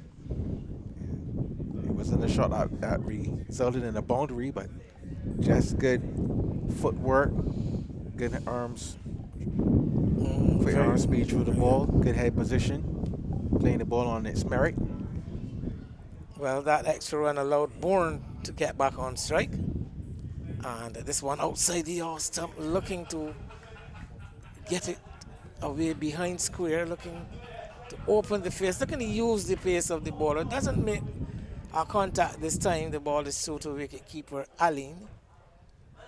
But yes, it's a good execution there by Jilks in that previous delivery.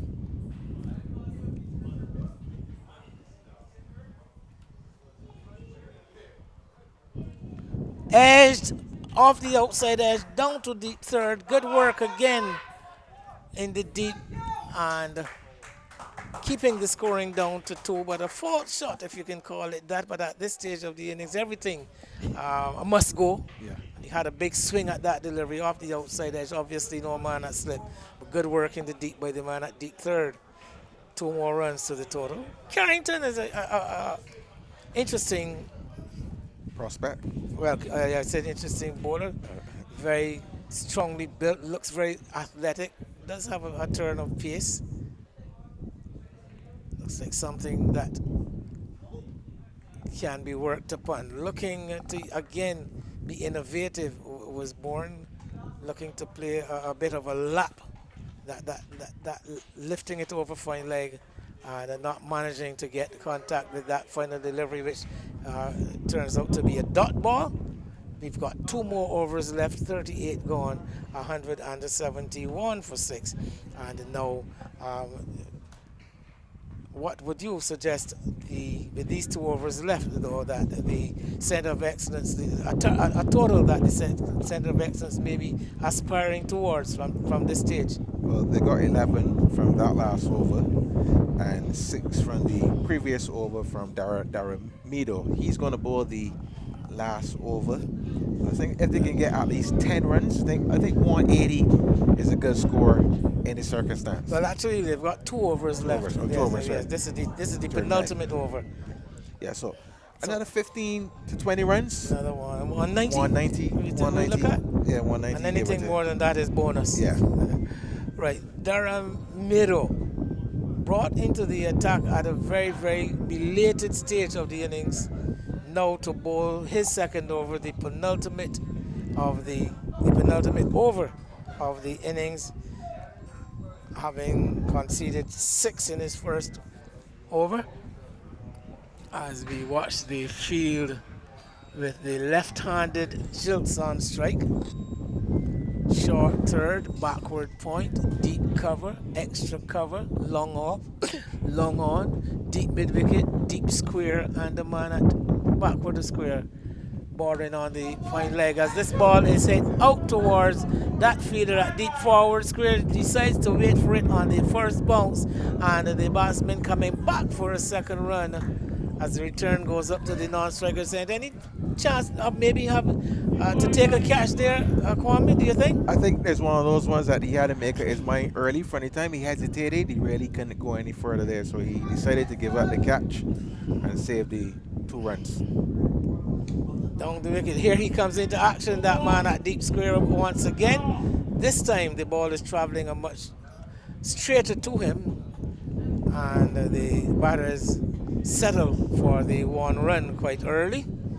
Brings Bourne back on strike though, 174 for 6. Just with that single going to 45. Bourne, who is 69.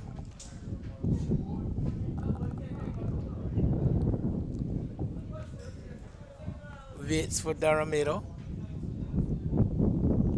Quick delivery off the outside edge, and it's going to run down to the boundary at a very fine deep third. Actually, it's buys the ball striking the gloves of the keeper, but a very, very quick delivery there by young Daramido, and 4 more runs conceded, 4 more extras.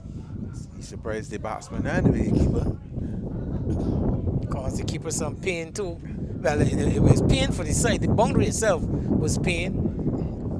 And then I think Aline suffering a blow to his fingers on the right hand. 178 it is. Daramero again is outside the leg stump looking to play that paddle. Does Bourne. The ball goes through the keeper down to short. Fine. They run one and it's a wide is the signal. So 2 more runs to the total. So keeper under some pressure here in this final stages of the innings. Young Ali forcing the captain now to employ a short fine leg.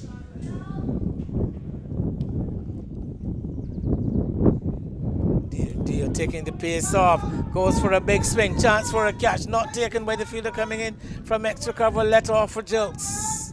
Difficult chance though. Do well to get there. The fielder coming in from the boundary. As you said, everything must go in. Swinging for the fences. Nice, clever change of pace there by Daramero. He has been very quick on that occasion. Very much. There he is again, flighting this one up. Bourne looking for the big hit. Doesn't time it very well. They're going to come back for the second run. The return strikes the stumps at the non-striker's end, and Jilts has gone. Beautiful work by that man over there in the deep. A direct hit, and we always know the effects of a direct hit. It always makes it much closer than it might have been. But again, once too often this pair taking on the fielders with the ball struck into the deep, and this time the man striking the middle stump from a position at a very deep mid-on, coming in off the long-on boundary. Jilts has to come back, run out for 49, one short of what would have been a deserved half century. To much applause from his teammates. 124 was the partnership between 125 actually, the partnership between himself and Ronaldo Bourne, and they have definitely revived the chances of the Sir Everton Week's Centre of Excellence. Well played, young Sarek Jilts. Sorry that the young man didn't get his 50, but it's the nature of the game. A very brilliant piece of fielding from the deep, and you can see Daramero was looking at it. Continue in a moment. Down the track comes Bourne, chips it down too long on. The fielder involved there actually, Amari Wickham, who was also involved in the first run out. So he has had a very productive day in the field, Amari Wickham. He was actually instrumental in the run out of O'Shea Francis a long time ago. And now here he is responsible for the dismissal of Sarek Jilts with a spectacular pick up and throw from the deep. So we have come to the end of the penultimate over of the innings. 1 over to go, 183 it is for 7. Daramero 2 overs for 14 runs. We may wonder, why didn't we see him earlier? Yeah, well, what I was saying earlier when I was watching, my eyes were more fixed on Daramero as the return came in, as if he was going to catch the ball then to remove the bills. But in the end, he watched it very carefully, realizing that the throw was an accurate one. The ball crashed into the stumps to dismiss Jilts, who was short of his ground. And there you see Carrington at the top of his mark, getting ready to bowl the 40th over and the last of his innings. Well, yes, and young Joshua Thompson actually has come onto the wicket. The first delivery short, cut over the head of the man at short third, and this is going to run the way down to the boundary for 4. Short delivery outside the off stump, and Ronaldo Bourne feasting on the offering, picking his spot, hitting it high over the head of the fielder there at short third. And picking up yet another boundary to move into the 70s now. Bourne on 71.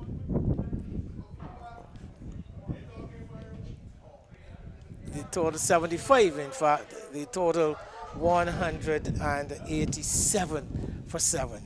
Carrington in again. Outside the off stump. Bourne looking to exploit that area behind square on the offside, not making contact, with carry through to the keeper. So even in this 40th over, Carrington still getting the ball through with some zip as I was mentioning earlier, to the coach of the one of the coaches of the new level, I did notice though that that front arm, that left arm, not really involved in the action a whole lot, and maybe that is an area that they can work on and look and seek to make some improvement. That tug, they always talk about pulling through with that top hand, but if you notice that that free hand is not very much involved in his action whatsoever, looking to get over that front leg. I think that would assist. So something to work on. But as I said, tall, strongly built, very athletic looking, and he does have a turn of pace. Carrington's Bourne. There's a round shot. And you can hear the noise of the teammates of Bourne as he ramps this one over the short fine leg area into the boundary for 4. A shot that he has attempted before and finally getting it right as Carrington is looking for the Yorker and almost anticipating the delivery. Bourne walking across his wicket and just scooping it up. There's a man at short fine, but the ball clearing his head quite easily. Another boundary to Ronaldo Bourne, which in what has been a very, very impressive knock. Carrington's figures suffering somewhat.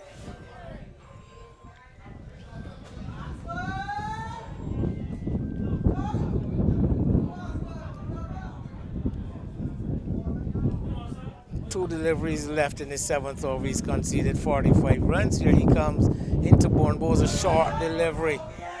The umpire at square leg says yes.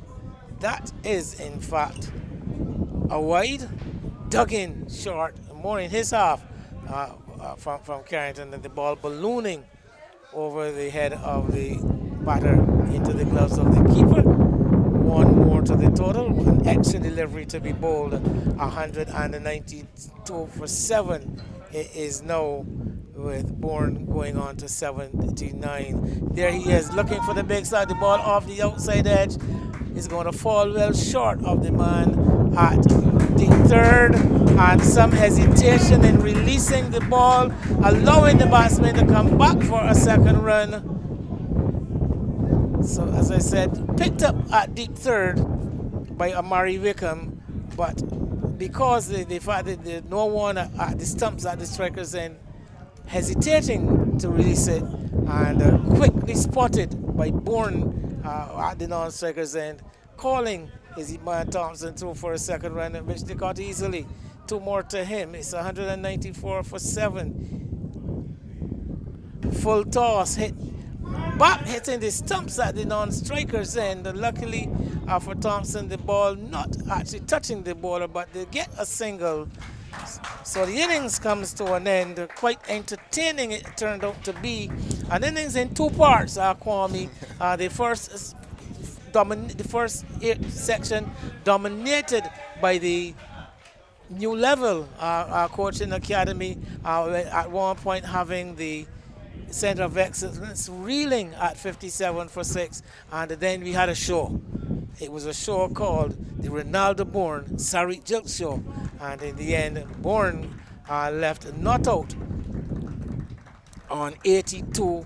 Jilks went on to make 49, and eventually they closed at a much more satisfactory total of 195 for 7. We have got a game on our hands. Kwame Paris. Most certainly, Wayne, and a very enterprising partnership that was ended by the run-out route with the pair of Sarit Jokes and Ronaldo Bourne taking the score from 57 for 6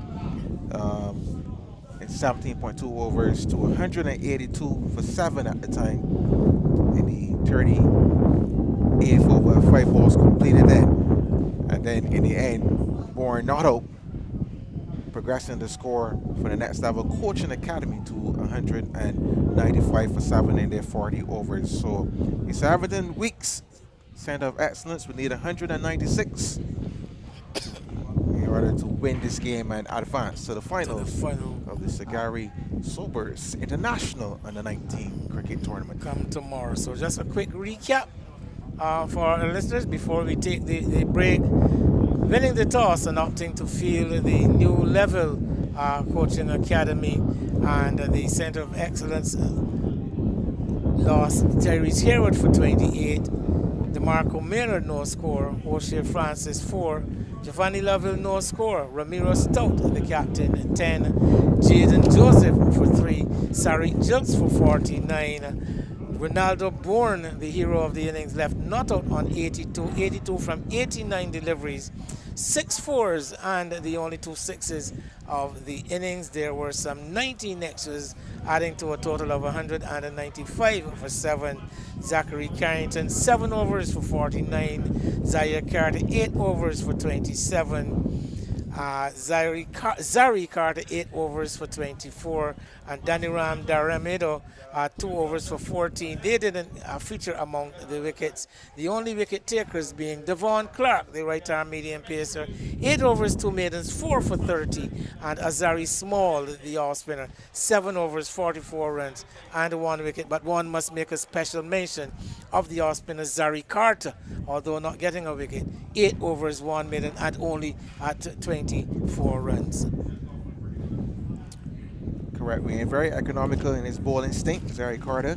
And just looking at the statistics, Carrington, the most expensive, 7 overs, 1 minute, none for 49. He conceded 8 fours in tally from his bowling.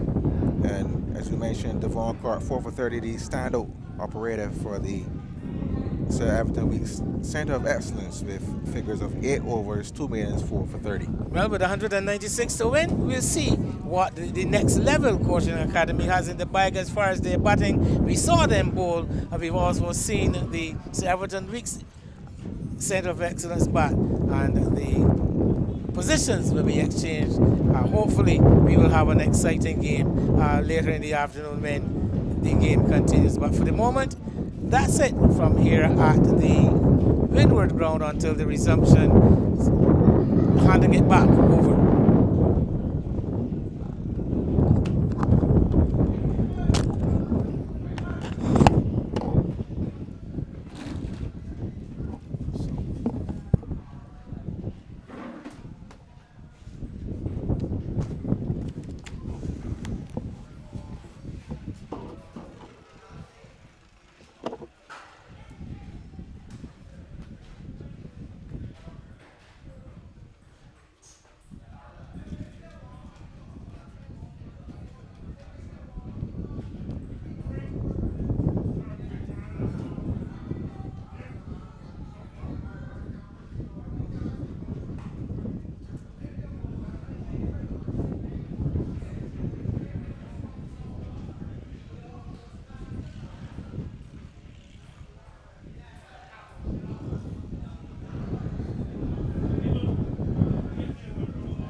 between like 12 o'clock and 10 o'clock.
Welcome back to the Windward Cricket Ground as you join us with the innings in progress. The second delivery is hit behind point.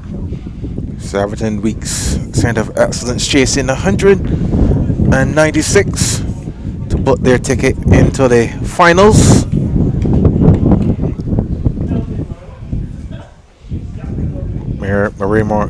Romero Stout, the captain, is the bowler. The off spinner is in and played circumspectly. And the right-handed batsman to point, no run to the score. As he welcome back as well, Mr. Wayne Holder. Stout is in. Beaten.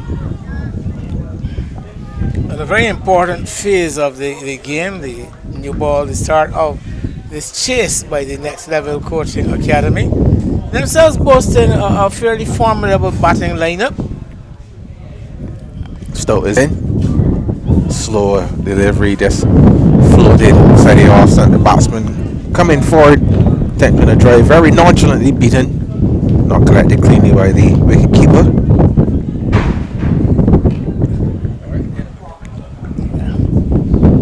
Stoke is in. Balls. This one on the stumps, turn into the onside and fielded by the bowler. So the end of the first over, the Next Level Coaching Academy 2 without loss, chasing 196 for victory. Well, yes, and the momentum very much with the fielding side. So Everton Week's Centre of Excellence side recovering excellently to post that fairly formidable 195 of 4-7, and starting the bowling with the captain, Ramiro Stout, who has been one of the outstanding players in the team throughout this tournament, while the Next Level Coaching Academy also starting with their captain at the top of the order, Naeem Jones, and the very highly touted Thomas Armstrong. So interesting times as we set about the second half of this game, and at the end of it, at the end of the rainbow, the treasure is a place at Kensington Oval tomorrow. So 194 more runs required from possible 234 deliveries. That's Stefan Hunt. This is the bowler from the southern end. We're into the attack.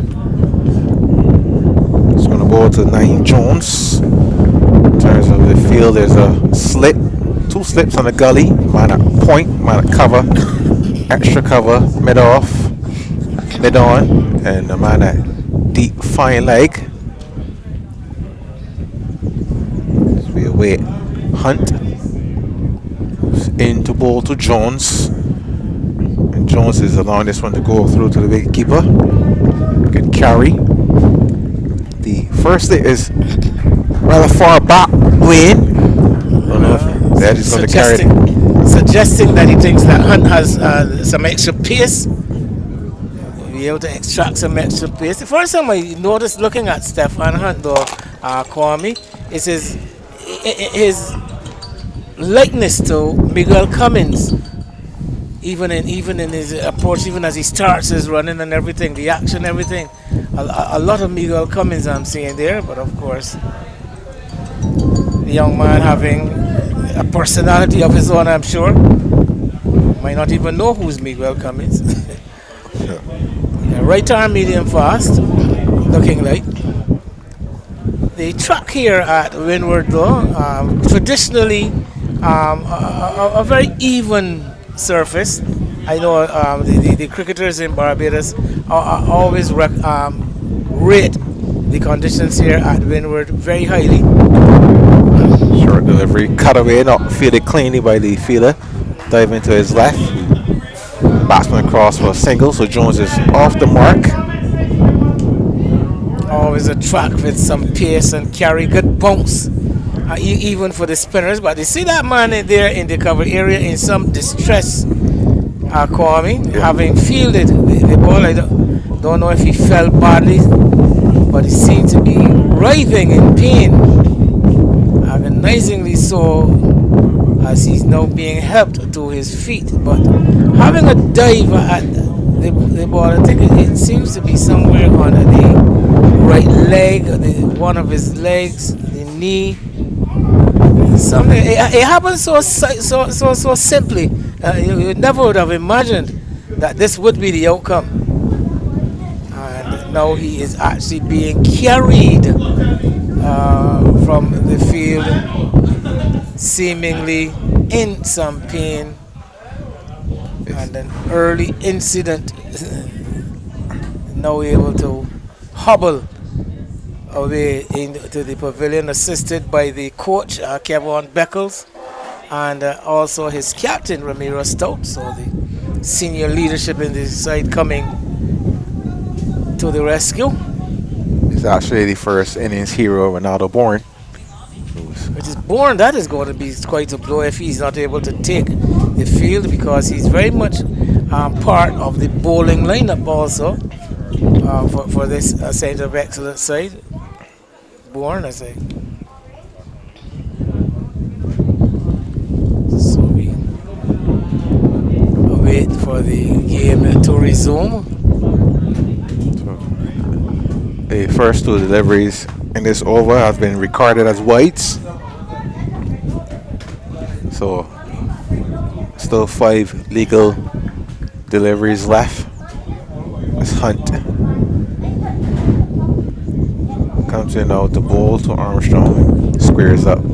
Armstrong plays it into the offside. The fielder from Gully is in quickly.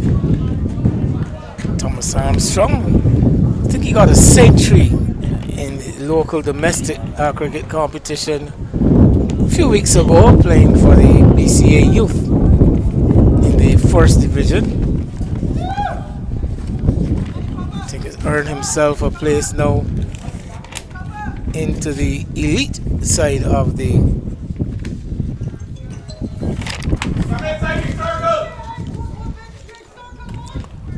Changes being made to the field with the man at deep fine leg coming into the circle to a short fine leg position, and at that straightish wicket goes a bit more to his right. His Hunt is into bowl to Armstrong, back on left, we hit aerially and never a chance there for the man at that wider slip position, and runs across the outfield into the boundary for 4. Well, yes, looking for the cut shot there. Armstrong to a delivery short outside the off stump, and got it off the face of the bat, but slashing it behind point, and the actually just wide of the slip. There is a man at Gully, but the ball traveling quickly away past the right hand of the second slip fielder, and you could almost say fortuitous, although I think that was the intent, to hit it and hit it hard past those close fielders. Hunt at the top of his mark, runs away from us, bowls to Armstrong, another short delivery, and this time Armstrong misses the attempted No ball. cut shot, and there's a no ball signal by the umpire Earl Collymore. So a free hit. So very inconsistent over so far by Hunt, with wides and no ball in it, and also being dispatched for 4. Hunt is in. The ball to Armstrong. Slaps this one in the area of long off. Not really had intended, but he get a single for it. Very strange field setting though, Kwame. We've got a right arm medium fast bowler bowling with a brand new ball, bowling only the second over of an innings, and you've got this fielder at long off, right back on the rope. You've got a sweeper on the boundary. These guys seem to know something about Armstrong, certainly that you and I don't. And as you said, that there's a change in the field now with the man at sharp fine going to the boundary. And more conventional offside field. Now you've got the gully, you've got the square cover, the extra cover, and the mid off inside the circle. So probably bowling to a clear plan. Here's Hunt into bowl, and he's going to flick down the leg side, and the fielder deep fine leg comes around. He cannot prevent the second run. Very fruitful over so far for the next level coaching academy. Still 1 ball to come.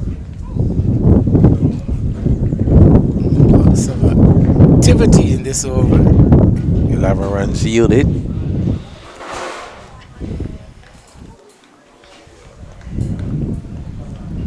Hunt in to bowl to Jones, back of a length again, comes off the bottom edge as Jones was attempting the cut shot collected by the keeper. End of the over. Next Level Coaching Academy 13-0 loss after 2. Well, slow, steady start. Nothing dramatic. We did see that injury to Ronaldo Bourne at the start of the over, which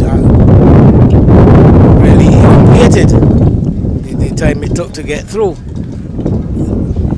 That first over from Hunt, nothing really quite telling.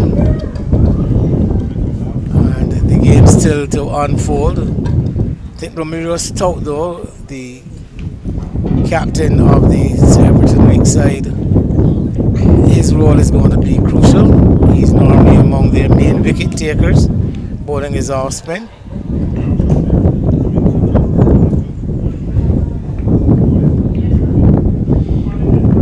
13 without loss. Stout is into ball. Batsman is beaten. It's Armstrong. Prodding forward and missing. May have been the arm ball from Stout.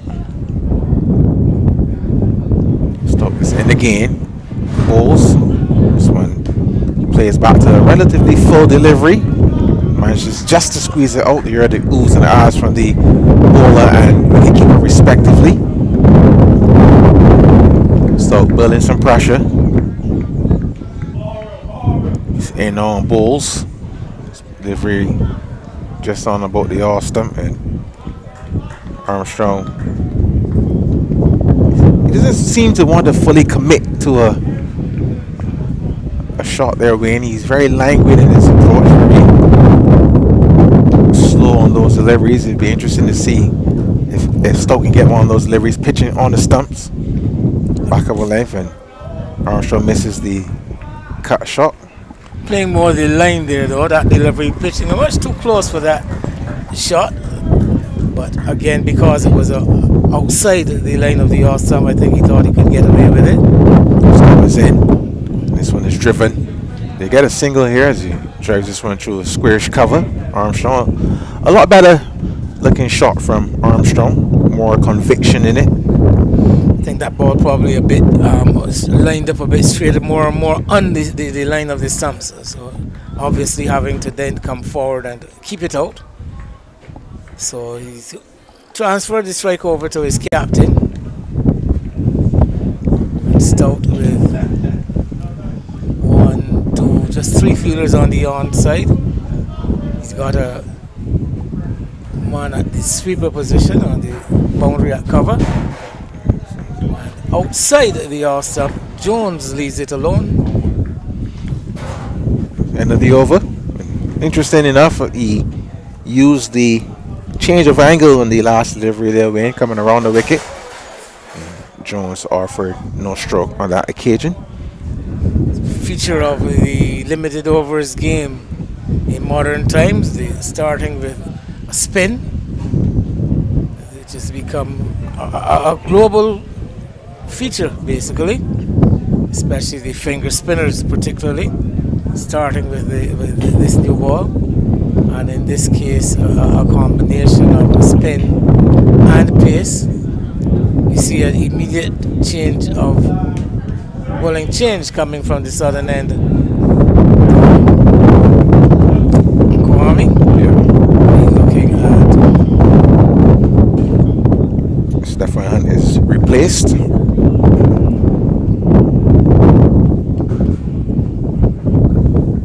It's Jokes, Sariq Jokes, one of the first in his heroes for the Next Level Coaching Academy, who scored 49 runs before he was run out. Jokes is in. Armstrong walking towards the bowler. He punches the ball through the offside. They take a second, and Hunt, who was very nonchalant in his fielding duties, slow to get to the ball, slow to release it, and the batsman paused for a second. Very much so. Even before the batter's turn for that second run, I thought to myself, here he is lingering in towards this ball when it really demanded him sprinting off the boundary and looking to intercept the ball as close as possible to the wicket. So Armstrong is into double figures on 10 as he waits this delivery from Jokes. Back of a length, and he's attempting a cut shot, missing. Shows the wicket keeper. A strong action by Jilks. Looking so far from what we're looking at, seems to be pulling a fairly heavy ball. Bustling in from that southern end. Wind coming over his right shoulder. So may assist in any swing away from the right-handed Armstrong. Armstrong bowls. This one is on the stumps. The batsman opens the back face, guides it through the point area. The fielder is Hunt again. He's been very involved so far. He bowled it over and he's been replaced, and now he's had to chase the ball on 2 occasions already. 2 runs added to the score. Yeah, nice balance play by Armstrong there. He's getting on top of his off stump and guiding the ball, watching it all the way onto the bat. Jilts is in. There's a full delivery and an expansive drive from Armstrong through the covers for 4. Overpitched from Jilts, and Armstrong quickly pouncing on it, driving it to the left of the cover fielder. Well timed, or racing across the quick outfield here at Windward. So Armstrong looking to get into his groove, looking to find a rhythm. How will Jilts respond? Sariq Jilts is in. This one short again and played square again, and Hunt again with the fielding duties, and he runs the ball into the boundary for 4. Would you believe it, Wayne Holder? Again, calmly opening the face of the bat, using the pace of the bowler. Young Hunt guilty of committing an error, a technical error, where the coaches always tell you when you're chasing the ball, you always overtake the ball first before you go down. And there he was reaching for the ball and the ball running away from him and into the boundary. What it has done, it has prompted a change in personnel in that area, that backward of point. Hunt has been banished to the on side of the field. And I think the opening batsman here that is coming there at that backward point. Jilts is squared up with a beauty of a delivery from Jilts. Good response from the medium pacer, and the end of the over, 26 without loss, the score here at the Windward. Yes, nice action in that over though. We saw the new bowler looking to operate around that off-stump line, and Armstrong very calm in his approach, watching the ball carefully and executing a couple of nice glides. But of course, the feature of the over was the cover drive from the over pitch delivery he got. So that over cost 12. So the overs from that sovereign end have been quite expensive so far, as the Everton Week Centre of Excellence try to defend their total of 195 for 7. Must have been very expensive, because Stout's 2 overs so far have cost just 3 runs. It's Stout to continue. Good news for the Centre of Excellence, Kwame. Bourne is back on the field. Stout is in, driven to the man at cover by Jones. Doesn't see much of the strike, only facing his 5th delivery in comparison to Armstrong's 21. Stout is in and Jones is beaten. 26 without loss. Interesting, Kwame, as I look at the leaderboard as far as the batting is concerned in the tournament, it tells me that Naeem Jones is the leading run getter in the competition up to this stage. 235 runs at an average of 47. Armstrong is back on strike to face this delivery from Stout over the wicket and driven to the man mid-on. Amari Wickham still to come for the new level coaching academy. Next level coaching academy. He's in at number 4 in the runs charts on 202. Thomas Armstrong at number 5 also at 202. So it suggests that this next level academy batting does have some depth, it does have some strength. End of the over, 27 loss. Also look at a couple of scores here for Armstrong, and he had 61 versus Power Gen Pinal, and also recorded a 78 versus the University of Guyana in the earlier rounds. So he has a bit of form behind him. Yes, and Ramiro Stout also. Ramiro Stout, seemingly the most outstanding all-rounder for sure. He's featuring in the third position with wickets with 13. He's also got the same 202 runs as Wickham and Armstrong coming into this game. Okay. So some of the leading players in the tournament we're seeing on show here at Windward as we have completed the first 5 overs, and the captain Stout continuing to ring the changes from that southern end. This is the third over being bowled from that end, and there's also the third bowler we have seen employed from that end.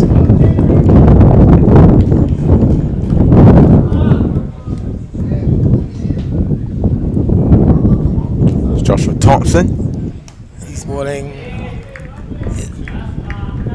So the third bowler in operation from that southern end, right arm off spin. Left arm orthodox. Some would say left arm off spin also, but there he is going through the defenses of Jones, delivery pitching and bouncing up towards the waist of the keeper. Balls and defended on the onside of the pitch by the batsman Jones. 4 balls in the over already. He's getting through the over rather quickly. Balls. The back foot is Jones. Turning this one into the onside and single there to be had. Is that Hunt again? If it is him, it seems that the ball is following him all around the field.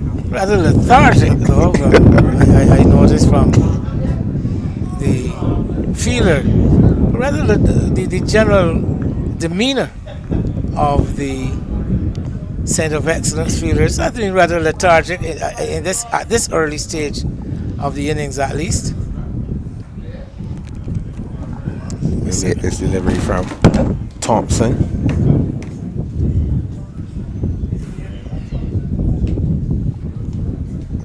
Ball to Armstrong.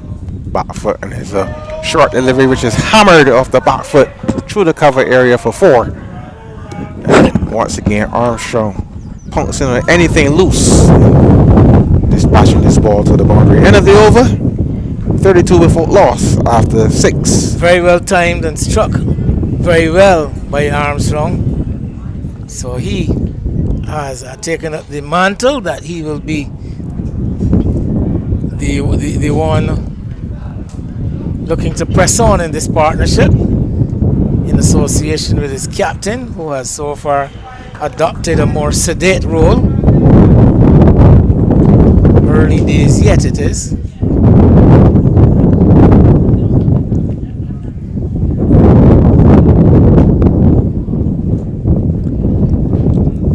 So Stout is going to bowl and make it a 4th over.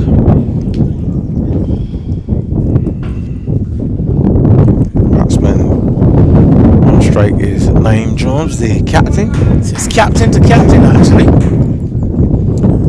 Still balls and driven square by Jones. The man, deep cover comes around to his left, and the batsman crossed for 2. So far, they've approached the run chase rather easy. No real threat, no real expansive unnecessary stroke play. They've played the ball on the merit, and whenever they've had the opportunity to score, they've capitalized and ensure that they can rotate the strike as well. Stout is in, and turn on the onside is a single recorded by Jones. Nice crisp shot.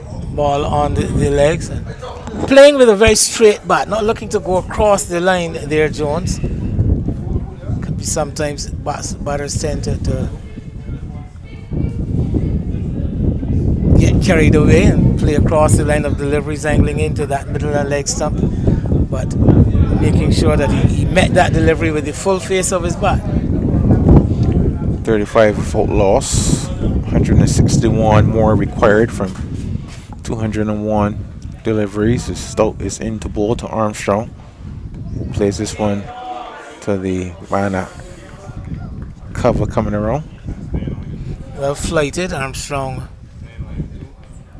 measuring it, You can see not there's committing himself. you can see there's a level of respect there from Armstrong to Stokes bowling, not attempting anything over the top. He respects his delivery, just defending it stoutly and pushing it to the man at cover. One more ball left in the over. Stoke is in, quicker delivery and beats the batsman. It kept a little bit lower than he anticipated. He was attempting that cut shot again, which was the wicket keeper. Again, beaten for pace. I think that was a quicker delivery, and Armstrong late on the shot and into the gloves of the keeper. 35 without loss after 7. So a good solid beginning so far for the next level coaching academy.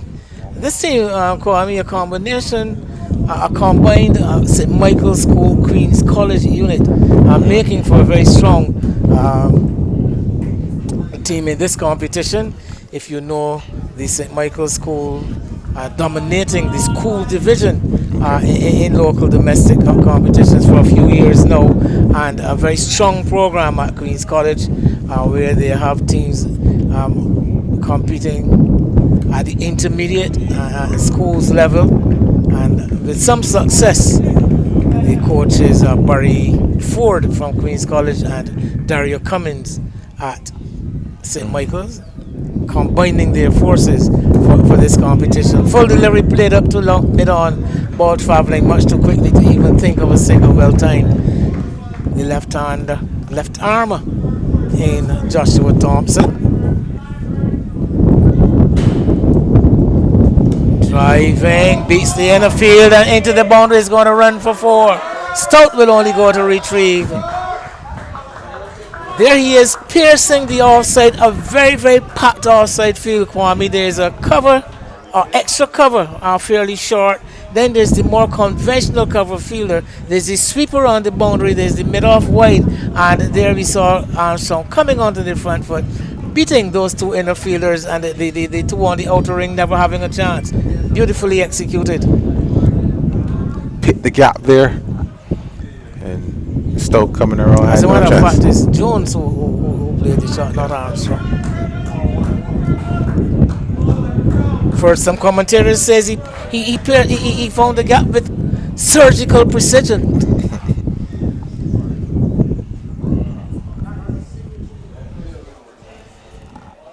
.39 without loss. Thompson left arm. A round hit in the air is going to be wide of the man at short third. They're going to come back for a second run as the ball pulled back just inside.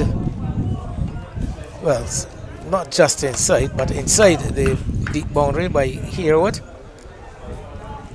Third.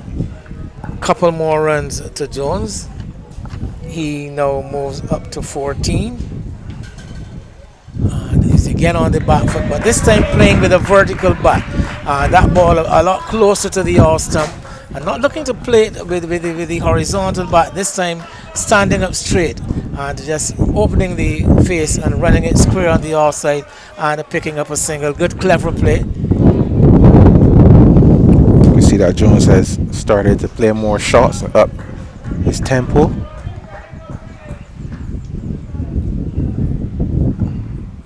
Armstrong is beaten and bowled looking for the big drive, deceived in the flight, and I dare say it might very well have been the arm ball because that ball seemed to have hit somewhere between the top of the middle and leg stumps, which suggests that Armstrong, looking for the expansive drive, opened the gate, and Thompson was through. He's gone. Very beautiful delivery there. He got it up and down the right speed to drag the batsman into that attempted expansive drive, and he missed it and bowled neck and crop by Thompson. So the breakthrough, believe it or not, comes from the end that has yielded the most runs. But he's gotten the wicket of Armstrong, an enterprising knock off 30 balls with some 4 4s in his 24 Armstrong. So that's a critical strike, and he looked like the more proactive of the players at the wickets. But I think the bowler must be credited with defeating a batsman who seemed fairly well set. Is 42 for 1. Thompson getting the wicket with the final delivery of the over. 1 for 12. The thing about it too, that is the first aggressive shot I've seen him attempt while the ball was on the stumps. Most of his shots are any attempt to play more expansive or balls more wide of the wicket. But the first delivery of the stumps, he went. Well, yes, I think he might have been lured into the shot because of the length. The ball was flighted, well flighted, and I think he would have been lured because of the length, not recognizing that one was not the one that's going to be spinning away. So opening up the gate, looking to play the ball into the offside, and the ball drifting back between the bat and pad. So changing bowling, Keon Curtin into the attack. Jones is beaten with the first delivery from Curtin. Another off spinner introduced at the northern end.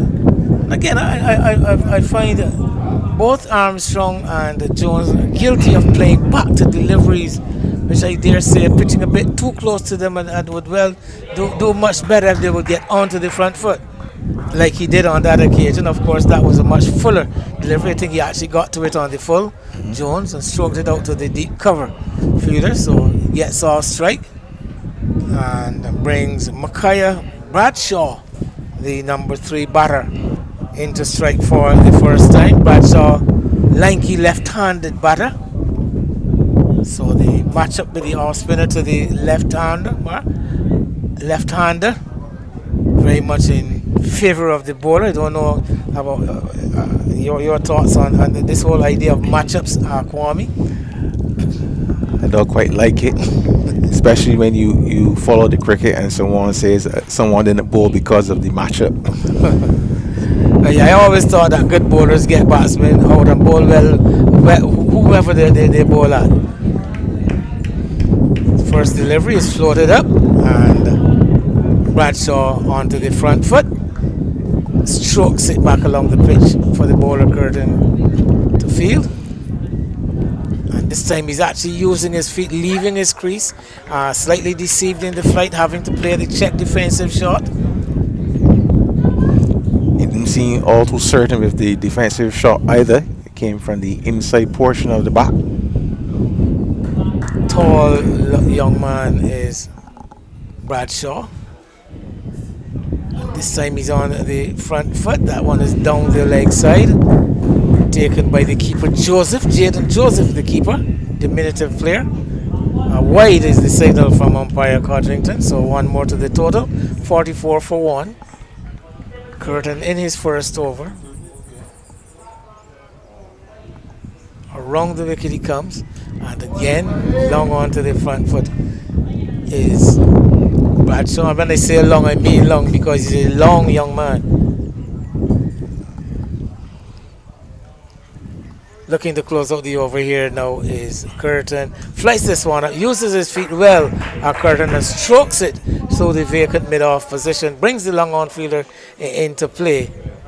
Nice, elegant looking push drive from the left-hander at the end of what has been the 9th over of the innings, operating at a rate of exactly 5 runs per over. The next level coaching Academy 45 for 1. Remember their target 196 from 40 overs.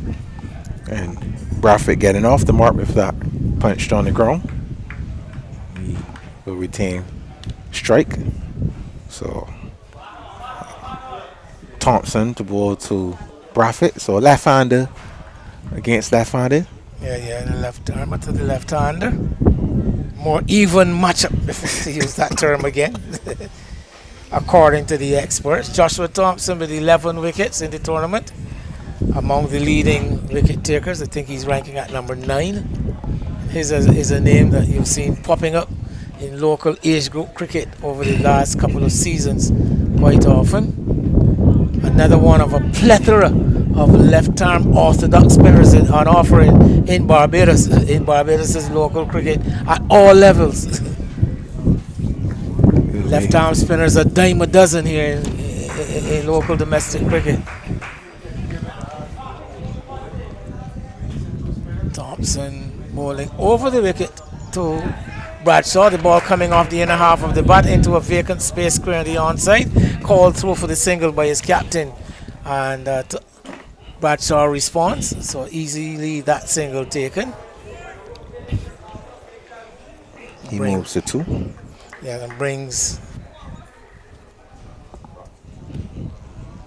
Jones back on strike. Right-hander onto the front foot and plays a check defensive shot. No, that looks similar to the delivery that dismissed Armstrong. But here we saw playing, pushing out and playing with the full face of the bat again. This one striking him on the pad, and a query from the bowler to umpire Cullimore. But apparently that ball actually coming off the bat onto the pad. So it's an interesting feature to watch from Thompson. Seems to be very adept with that arm ball. I've been looking for that ball spinning away, but it seems as if he's been able to get the ball to duck, to shape in to the right-handed batters quite a lot. Need to keep a closer look on that. There we have the left-handed Bradshaw nudging it down to short fine leg for no run. He has a very straight approach towards the crease. Trying to see how close he gets to the stumps when he delivers. Yeah, looking the ball wicket to wicket mainly. And maybe that could be very well his strength. 47 for 1 after 10 overs. Next level coaching academy. Special mention to our sponsors as well. You can see the logos on the screen. National Sports Council, Insignia Globe Financial. I think the Barbados Cricket Association among the many sponsors of the competition itself. As against our sponsors for this streaming service. As it's going to be Curtin to continue. From that northern end, bowling to the right-handed Naeem Jones, and gets the delivery, pitching back in the pitch, shortest delivery onto the back foot, looking to work it away into the onside. The ball rushing onto him, might have taken the bat onto the pad.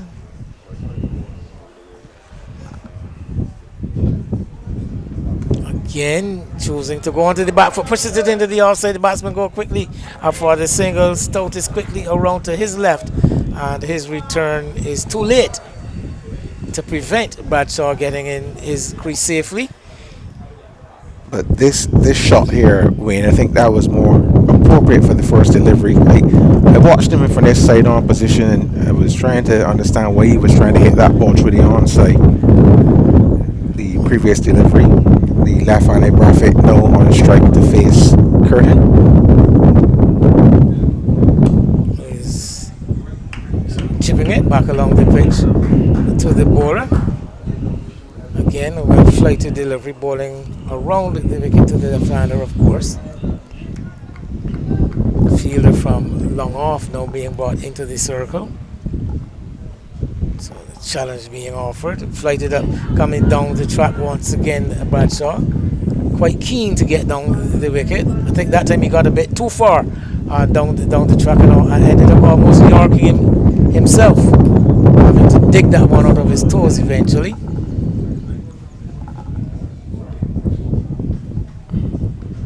Delivery angling down the leg side. One can see that definite movement, swerve in the air as the left-hander went on to the back foot, getting himself choked somewhat by the delivery. So that this time he is outside the off stump.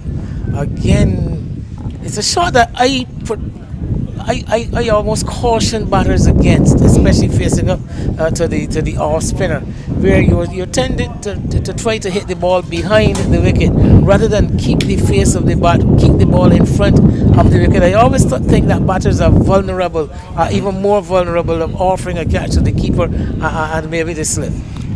I think too it is always a case of timing too, in terms of that weight transfer from the front foot to the back foot and then the hands coming through. He was very late on that shot, so if he did make contact, it would more have been an edge more so than off the face of the bat through the gap. Well, I'm here griping, he's surviving, and it will be now Joshua Thompson from that southern end.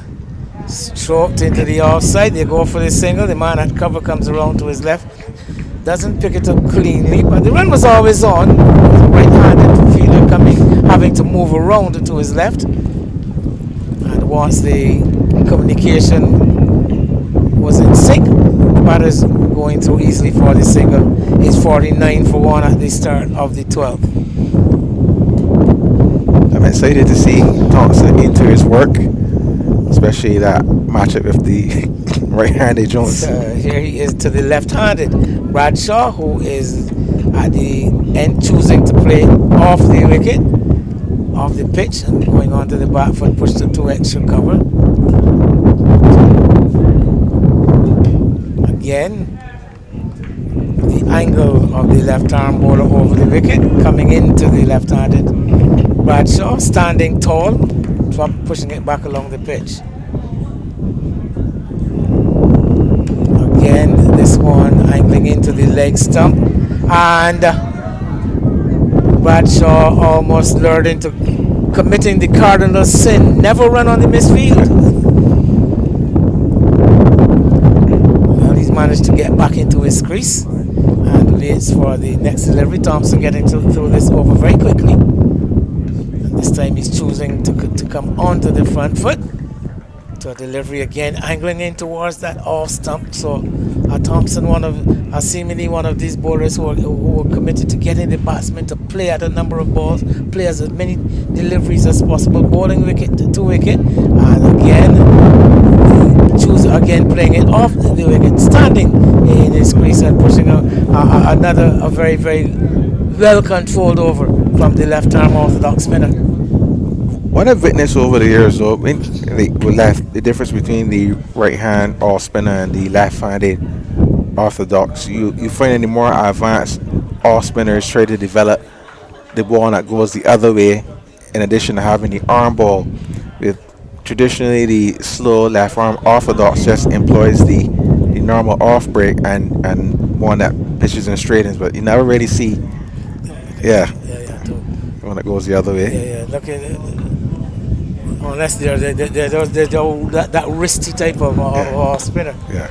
So flick the ball out of the back of the fingers rather than out of the front of the hand. I think the regular orthodox spinner tends to ball out of the front of the hand. You get the occasional bowler who looks to flick it out of the back of the fingers, which is a rare specimen. 50 comes up off the first delivery of the 13th over. The next level coaching academy, 50 for 1.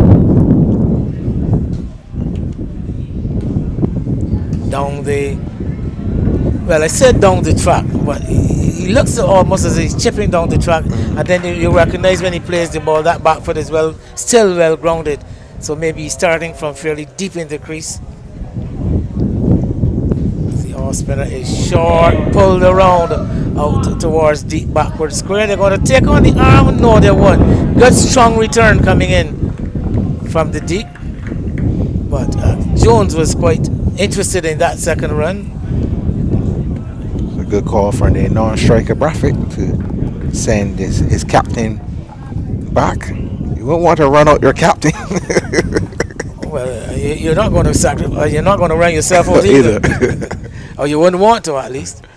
As Curtin is in, wide delivery, chased after by Jones. The wide signal comes out from umpire Codrington. Still waiting the acknowledgement of the scorers with that wide signal.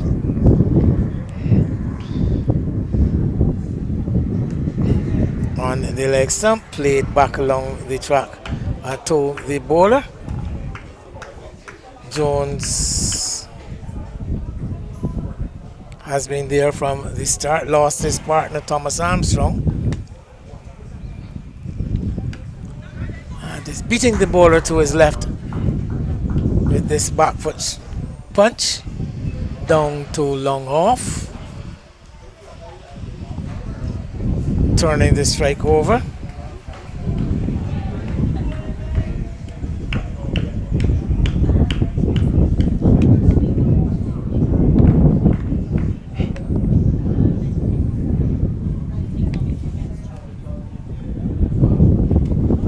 Bradshaw again coming down late on the delivery, looking to creep under the bat with one full length delivery there, Curtin.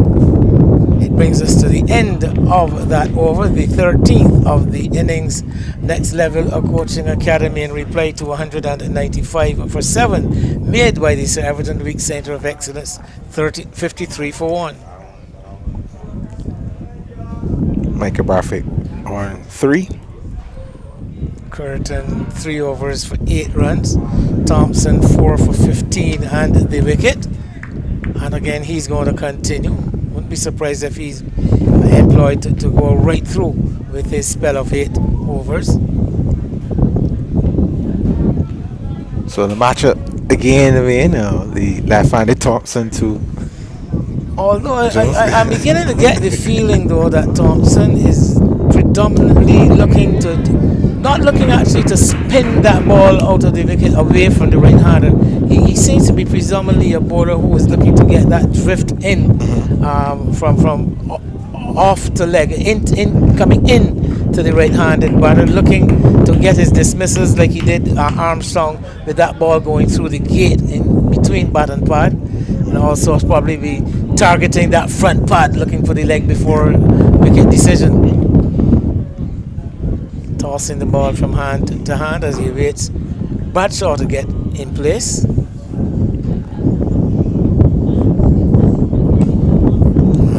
Bradshaw languidly onto the front foot to extra cover that short. Call it extra cover, it's almost a short bit off in place on the edge of the square. Again, that one coming off the outer edge, wide of the slip. They're going to come back for a second run. Again, as I mentioned, that ball drifting away, threatening the outer edge of the left-hander's bat, and actually taking a thickish outside edge. Playing with soft hands though, Bradshaw, so the ball travelling along the ground and picking up a couple of runs. That one seemingly pitching and straightening. Thompson is in and played back down just at the offside of the wicket. The fielder extra cover comes into field. Full face of the defensive bat. Bradshaw 5. Jones 22. 5 from all of 23 deliveries. I said Bradshaw, but it's actually Brathwaite. Brathwaite, yes. Micah Brathwaite onto the back foot, hitting it hard into the pitch, bouncing away to that Bourne there, short extra cover, no run, 56 for 1. Last delivery of the 14th over coming up. And this one is on the leg stump, turned away into the onside again. Brathwaite is quite keen to come through for a sharp single, but the fielder from the short backward square position is in much too quickly. Jones advises him to get back into his ground, and a dot ball closes out the 14th over. Thompson now with 1 for 18 from 5 overs, and the total 56 for 1. Good over from Thompson. See, batsman converge, getting a quick sip of water. Maybe some advice, some words of advice coming from the coaches for the pair in the middle. I'm sure that young man didn't just take that water for the sake of taking water. Had to be some message involved. Going to be Curtin to continue. Liam Jones into the 20s, or 22 to be exact, from 30 deliveries, 1 boundary in his innings so far. Curtin is in, flighted delivery and driven back past the bowler. He sets off a single immediately and not fielded cleanly by the man at mid-off, and the batsmen are safely home. Putting pressure on the fielder, resulting in the misfield. Good calling. Curtin now to bowl to the left-handed Mackay Brathwaite. A few changes being made in the field. They've removed the slip, pushed the man from mid-off a bit straighter. There's an extra cover. Almost 2 extra covers. A short mid-off extra cover. Yeah. Then the sweeper is also at deep extra cover. So lots of coverage in that. Lots of extra coverage. The field set by Stout. It's going to be interesting to see the speed that Curtin bowls at and the trajectory if he's trying to get Brathwaite on the front foot driving rather than just defending. So Yes. played in the onside. Definitely seems to be the plan. Wanting him to keep him playing in that area in front of him. Curtin is in. Brathwaite drives a full delivery, not fielded cleanly by the bowler, but covered by the man at mid-off. Mid-off again, heavily fortified area. Straight on the off side of the pitch. 5 runs from 28 deliveries as Curtin is into Brathwaite. Flighted delivery, he's down the wicket. Plays it on the onside of the field. The fielder, Young. Ronaldo boring. He thought it was the end of the over. Maybe he moved there, but it's 1 ball to go. Curtin is in. Flighted delivery, and down the wicket is Brathwaite. Strokes it to the fielder Ronaldo Bourne, and the end of the over. Just 1 run, just a single. And at the end, 57 for 1 the score here at the Windward Cricket Club. One thing you can't accuse Curtin of doing is not bowling to his field. Yeah. He has bowled. He's excellently been forcing the batsman to play those deliveries into the area in which he has the most of his resources. So a bit of a cat and mouse game going on here. The youngsters showing some strategic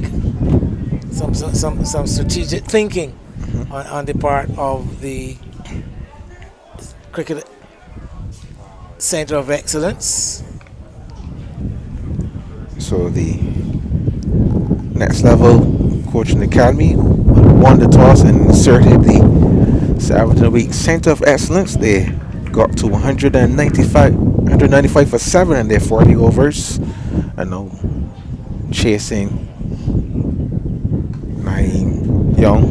Liam Jones strokes the ball through the point area off the back foot, and batsman cross for a single. Well, I've been proven wrong. Thompson is not going to continue and go through his spell. He's actually been replaced now by DeMarco Maynard, yet another off spinner. So spin seems to be the thing for the Center of Excellence. 138 runs required from 149 as Maynard is around the wicket and bowls to Brathwaite, who plays this one very circumspect. He's dropping his hands on it. The fielder from first slip comes around to field. Something about the technique of Brathwaite tells me that he doesn't give himself a lot of options to score. But here he is seeing him play the swing shot and going for 6 into the tennis courts. Fantastic shot. Maybe he was just waiting for the ball to be in his arc. Wayne. Because I was just about to say that he seemed to be closing himself off because he's so early on to the front foot and not giving himself a lot of options to maneuver the ball around the field. But there he got a delivery. I suspect it to be one straight down, maybe just outside the leg stump, and he was down on his knees in a flash, down on his knee in a flash, and timed it beautifully and hit it well over the boundary at deep backward square. The ball ending up on the tennis courts here at Windward. It was a natural swing, nothing agricultural about it. Good shot, 64 for 1. Maynard is in. Another short delivery, and this time I think Brathwaite lucky not to have hit that one onto his stumps. He was into a pull shot, and the ball came from the bottom edge. Seems somewhat indecisive there, maybe having a bit too much time to weigh up his options. That was a slow delivery from Maynard. This time he's off the back foot and punching. And the man at deep cover comes around. The batsmen were interested in the second. And Brathwaite sends back Jones. 65 for 1. There we see him now, another option coming out of Brathwaite, this time giving himself some room and opening the offside field. Also the first 6 of the innings. Somehow or another, the message got out to him. Wayne Holder is saying that you really don't have a lot of shots. Jones punches one off the back foot through the onside. The man at that deepish mid-on position comes around the field. The batsman cross for a single. That's the end of the over. So the first over from Maynard costing the side 9 runs. And in that over we saw a different approach from the left-handed Michael Brathwaite. Yeah, well struck 6 included, as we are going to have a brief break for refreshments to the players and the officials in the middle. Not been very hot here at all. Nice cool conditions as we speak. The sun not really blazing down for the entire day. And we've also had this breeze, which I'm sure that the viewers are recognizing in our microphones as we sit on the western side of the ground, looking out from a position quite square on here at Windward. The Windward Club are one of the oldest cricket clubs in the island. I think they celebrated 100 years of their foundation a couple years ago, and one of the better appointed cricketing facilities across the island. Is a ground that has featured a number of international games, whether it be at the first class level. We know of some of the touring teams coming to Barbados, having warm-up games here. I recall the Australian team requesting the Windward ground when they came here last in 2024 for the T20 World Cup. The story is that the Australians requested the Windward ground as their practice facility for the duration of their time in Barbados. So very popular among the players, the Windward. Established here, I think, in 1921, and I think that is in the club. There's no research I did. I just managed to look up and see the plaque when I got here earlier today. 66 for 1 of 16 overs, though. 131 from 24 overs. The 144 deliveries actually left, and the game quite evenly poised, Kwame. I would agree. The Garfield Sobers International, the used to be schools cricket tournament, but within the last 2 seasons, I think the name change coming about because the nature of the teams entering. We've seen a lot more of our combined academy teams rather than out and out school teams coming forward to participate in the competition. So they now renamed the Garfield Sobers International Under 19 competition. Competition which had its initiation in 1987. I don't think you may have been born yet, Paul. 1987. Close. So it's some 40 years of establishment. There haven't been a tournament every year though, because we did have that break when COVID presented its ugly self, and the tournament having to be curtailed. I think we only got restarted after there was no tournament in 2020. There was a tournament 2019, none in 2021.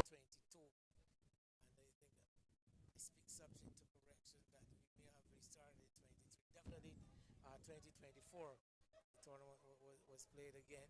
So very well established, though prestigious tournament, globally recognized, and of course carrying the name of the great Garfield Sobers. I think that alone was an attraction to teams across the globe, and we have had participation in this competition over the years from teams coming as far as South Africa and India. Quite a few seasons back, we had a team from Switzerland participating in the competition.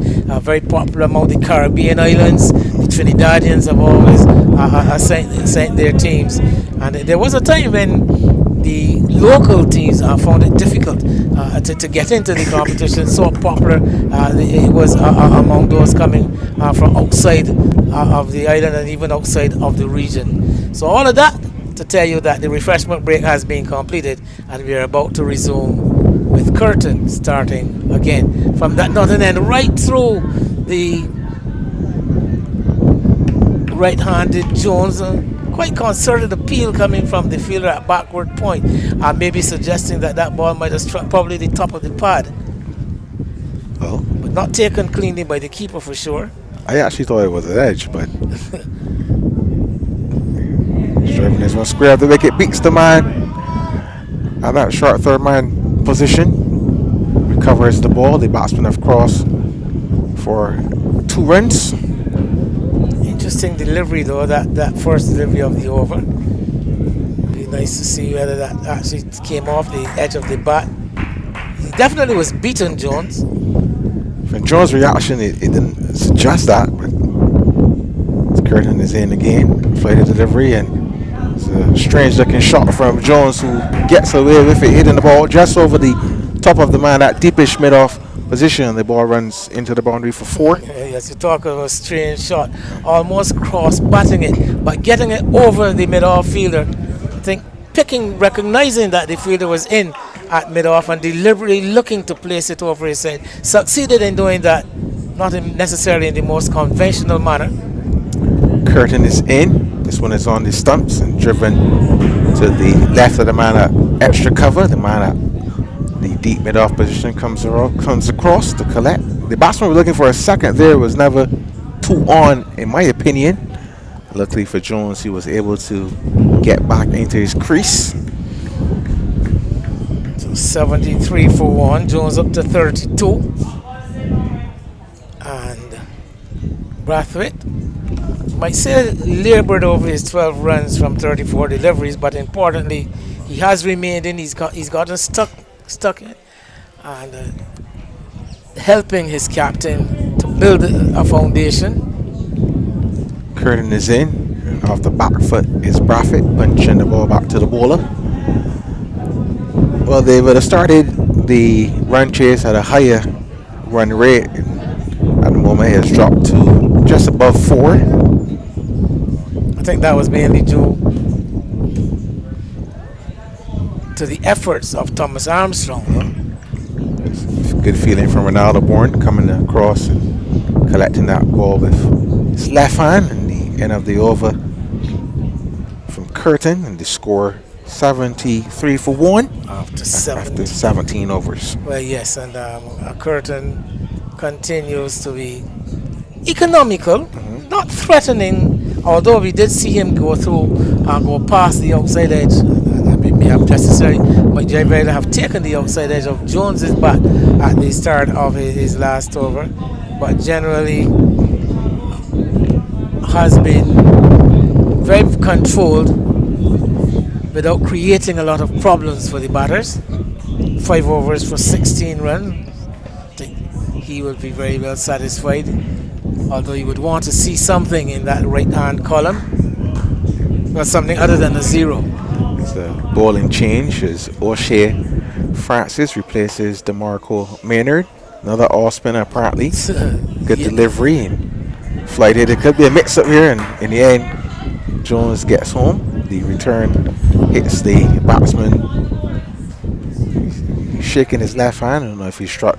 He was struck He there on the actually return. struck with the ball as the fielder attempted to throw down the wicket at the non-striker's end.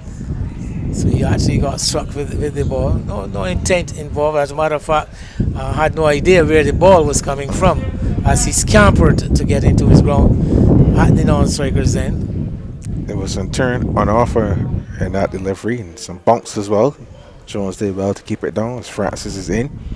And it's a full toss which is lifted over the infield and over the rope for 4 by Braffett. So it seems as if I opened my mouth, and as soon as I opened my mouth, we've been seeing a completely different Micaiah Brathwaite. There he got a full pitch delivery, got the treatment it deserved, but he was quite keen to really latch on to it. Have a closer look at the action of Francis. He seems to be bowling a slight bit off of his front leg. Monitor that again.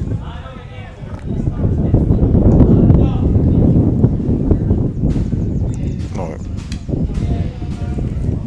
This is a little strange looking hop as he delivers. At the delivery, at the point of delivery, Yeah. that back leg seeming to come lose contact with the ground. Yeah. He's in the game. Stroke to the left.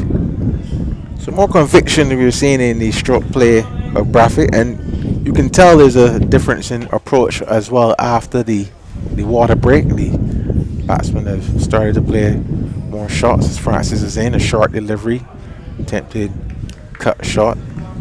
It was neither really a punch or a cut. He just threw his hands through the shot there, Braffett. I think he would have admonished himself. He could have done a bit better with that. At least get it past that man at point. Francis is in, flighted delivery, and Braffett is on the front foot and driving to Young. Extra cover. The end of the over, 5 runs from that over, and the Sir Everton Weeks Centre of Excellence continue in their run chase for meaningful partnership developing between Micaiah Braffett and Naeem Jones. 7 bowlers have operated so far in the 18 overs are sent down by the Centre of Excellence. And just the one blemish in that first over from Francis, that full pitch delivery. Other than that, he was right on the mark.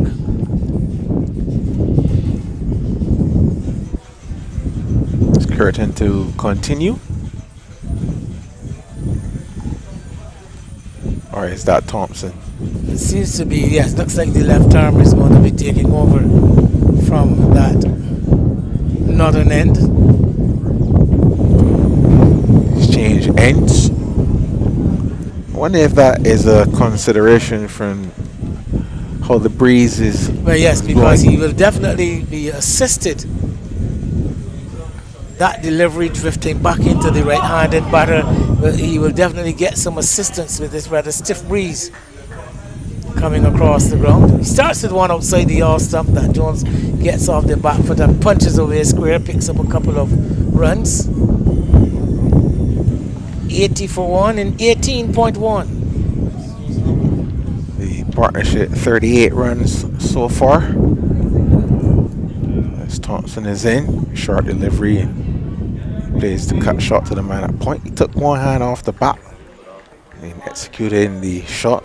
Did Jones. No runs. Thompson 5.2 overs, 1 for 20. The left-hander is in around the wicket, driven to the man at extra cover by Jones. That's Captain Stout there in that extra cover. Thompson is in off the back foot. Ball kept a little bit low, and Jones hurriedly down on that delivery. Plays it to the man at short third. Nice subtle changes of pace here from Thompson. Thompson, left arm orthodox around the wicket. Another short delivery, and this time there's a misfield by the man at point. And the batsman crossed for a single. Resulting in a run, that misfield, but Thompson very much operating just in that area around that off stump, challenging the off stump almost every delivery. He's now going to have to operate against the left-handed Garfield. He will use the more accustomed angle of over the wicket. He's in, and this one is on the stumps, and play it back to the bowler by Braffett. End of the over. The next level coaching academy, 81 for 1 after 19 overs. 95 for 7, defending the center of excellence.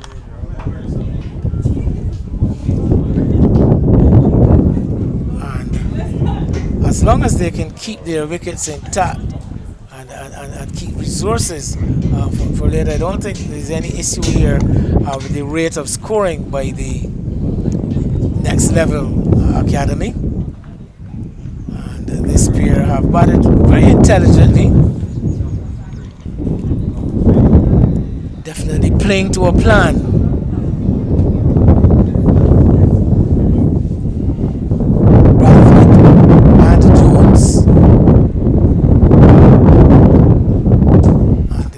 Francis to continue. Off the back foot is Jones, guiding that one to the man at short third. Jones on 36 from 44 deliveries. He's been there from the start. Francis is in. Flighted delivery and it's in the air. Chance for a catch. Well taken. Very well taken. Captain Ramiro Stout taking on the responsibility of fielding in that long off position. The ball was struck well by his opposite number, Naeem Jones, but judging it beautifully, coming in off the boundary and taking it in two hands. Inspirational stuff from Captain Stout. Good catch, as you said, by Stout, and O'Shea Francis getting the breakthrough, ending the partnership of 39 between Naeem Jones, the captain, walks back slowly to the pavilion, and Mackay Braffett. Almost for Jones, playing. The shot seemed to be on. He struck it well. It didn't loop up towards the fielder, but it was excellent judgment by Stout, I thought, to move in off the boundary. A number of fielders could have been deceived and found themselves on their heels waiting for that ball to come to them, but he picked up the trajectory quite early, the Stout, and moved in and really took an excellent catch. Very, very fine cricket. The Stout, definitely a fine cricketer. In addition to when he caught the ball, when he landed, that was important too. He cushioned his fall, so the ball didn't pop out of his hands when he landed. So all around, good cricket IQ from Ramiro Stout. Jones gone for 36 from 45 deliveries. It's now 81 for 2 and brings Amari Wickham to the wicket. Another left-hander, so we've got two left-handers in the middle now for the next level academy. And I've been paying a close look at Francis from this angle, and I get the feeling that he's not bowling that conventional off break that we think about. He seems to be, to me, I get the impression that some of these deliveries are being flicked out of the back of the fingers. I don't know if you can call it conventional leg spin. They Single. seem to be flicking that ball out of the fingers. Yeah, Wickham is off the mark immediately. Well, yes, nicely stroked to one outside the off stump. So we've got two left-handers now, so it'll be interesting to see what the tactics will be from the Center of Excellence. But Francis, successful bowler, one of the two wickets he has taken. That broad defensive bat from Brathwaite comes out once again.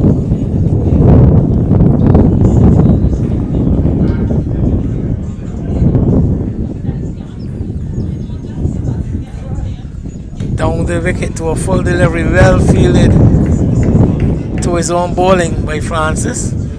Getting it low off the bat there, Brathwaite, as he looked to advance down the track.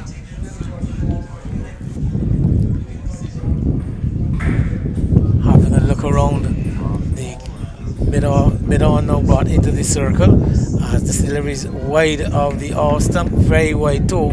You see the wicketkeeper Joseph making that definitive step outside the off stump, and umpire Cullimore following the cue, signalling the wide. Again is outside the off stump, chopped away up to the sweeper by Wickham, by Brathwaite, I'm sorry. So he will retain the strike when the 21st over comes up, but we've reached the halfway stage as far as the overs are concerned. 20 overs, 84 the total for the next level Cricket Academy, and still another 112 runs away. But importantly, with those 8 wickets intact, I don't think there will be any need for any panic on their part.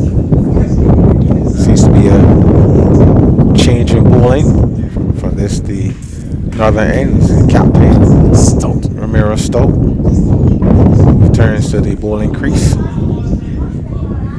4 overs for 7 runs in his first spell. Bowling with the new ball. This could be a critical part of the game. The leading wicket taker in the side, Stoke. And he will be looking to provide a couple of breakthroughs. They go for a very sharp single. The return from here with his underarm. And Wickham making his ground.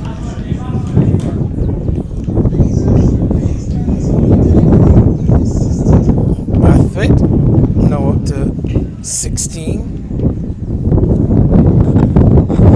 Brings Wickham to face up from this end. Actually to face up for the first time. Well, he got off the mark with his first delivery. So this is the second delivery he's now facing. Short, slapped down into the deep, ball goes bouncing away. They're going to come back for the second run on the throw, and they do so successfully because the fielder was actually in possession of the ball when they turned for the second run. But it's a long throw from this western side, and as I mentioned earlier, they're throwing into this very stiff breeze. Again, short, slapped away, the ball not timed though, as well as he might by Wickham. As Stout is again short and on top of that off stump.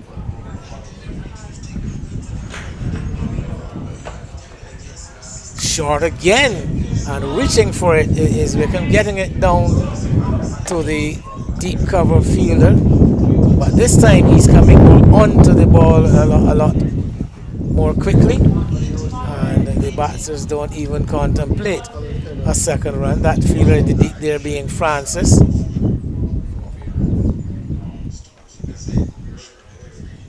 Down the track and stumped.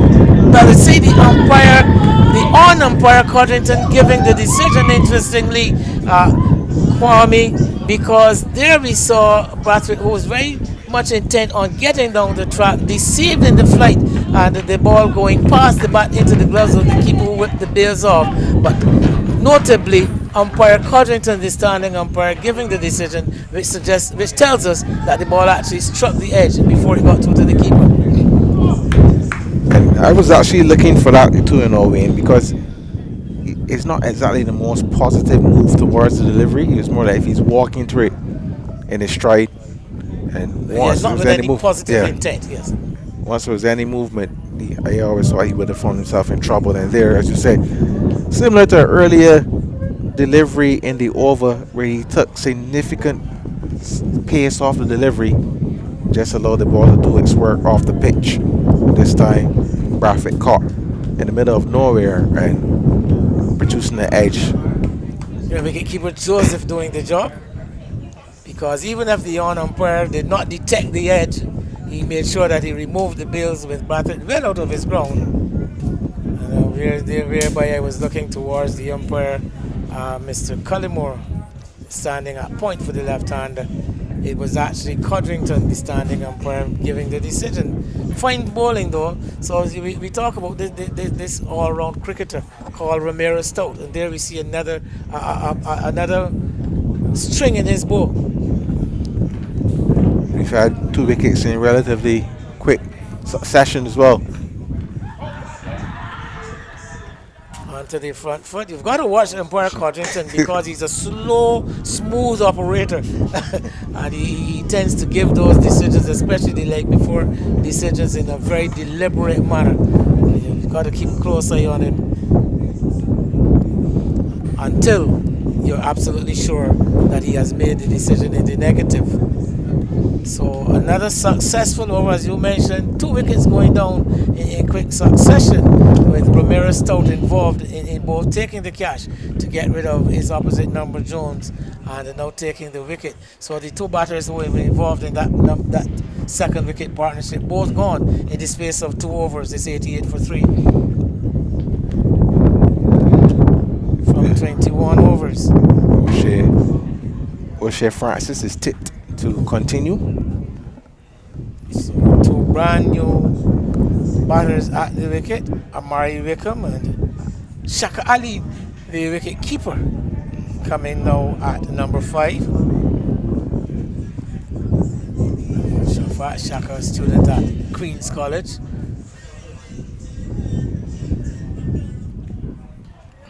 So he's not on strike though at the moment. It is Wickham, the left-hander, facing up to O'Shea Francis.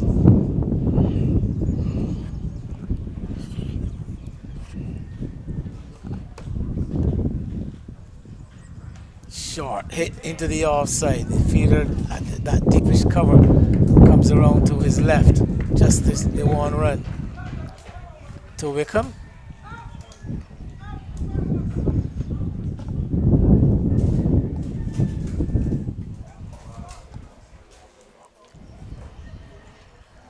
So it will be Aline to face up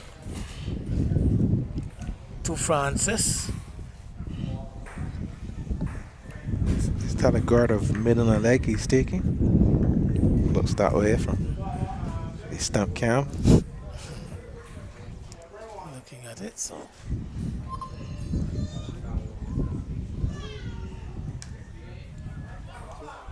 short, tucked into the onside. They're going to come back for a second. Excellent running on the part of Wickham in particular.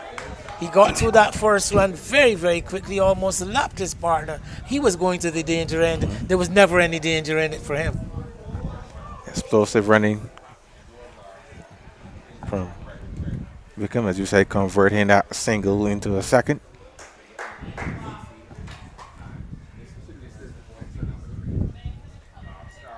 Short, hit away into the offside, another single into that a bit of space to the left of the cover fielder. 92 for 3. 2 overs left in the 22nd, 2 deliveries left in the 22nd over.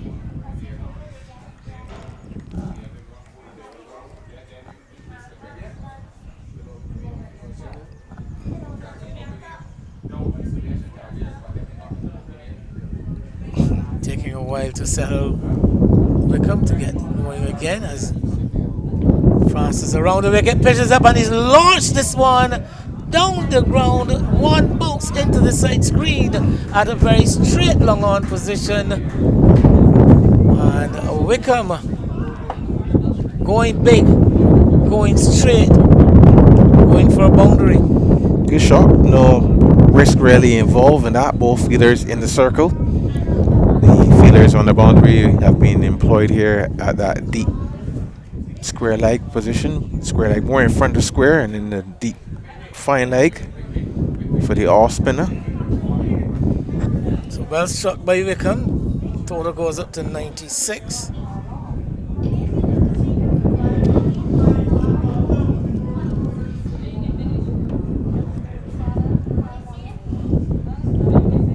See how Francis responds. Again, he's going for the big hit and caught. Again, looking for that big hit. This time the ball coming off the inner half of the baton rather than going in straight position towards mid-on, actually dragging it into the mid-wicket area, and the man there taking a fairly straightforward catch. So getting a bit carried away there at Wickham. He goes for 9. Caught off the bowling of Francis. A second wicket to O'Shea Francis. Well judged catch through the batsman. As we said, playing the shot coming off the inside portion of the bat. As you look at Lila, he watched it, he took a step towards it and just comfortably poached the chance. So next level coaching academy losing some wickets here. And the thing is, when the equation is quite favorable because the runs are less than the balls to be bowled. Still very much so. But so some quick strikes here by the Sir Everton Reed Centre of Excellence team, and swinging the momentum in this game back towards themselves after that partnership for the second wicket between Jones and Brathwaite, picking up 3 wickets in quick succession, and a couple of those wickets going to O'Shea Francis. Almost harmless looking slow bowling.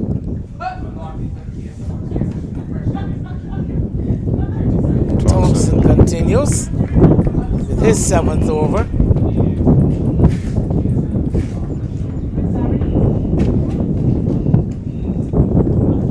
Ali gets a short delivery, gets it away past the man at short third, goes chasing it down towards the deep boundary, pulls it back. The batters come back for a couple of runs.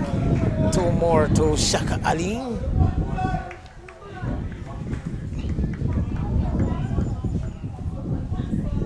Total now up to 98.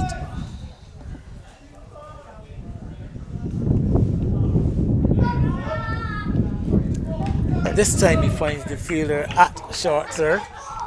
I find in these days when that wicket-keeper batsmen are fairly good players of spin, even better than some front order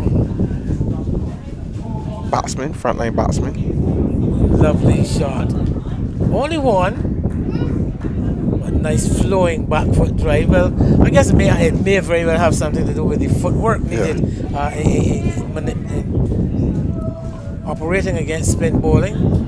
But Aline himself looks a very busy player. You can see him transferring the weight, very quick to transfer the weight from the front foot to the back foot. And as you said, he's staying side on as long as possible. Nimble across the crease. Not committing his full weight onto the front foot. That's a peep.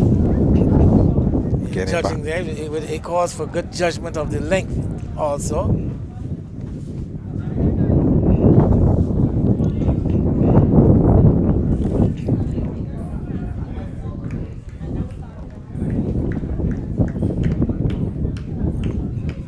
Azari Small, the new batter.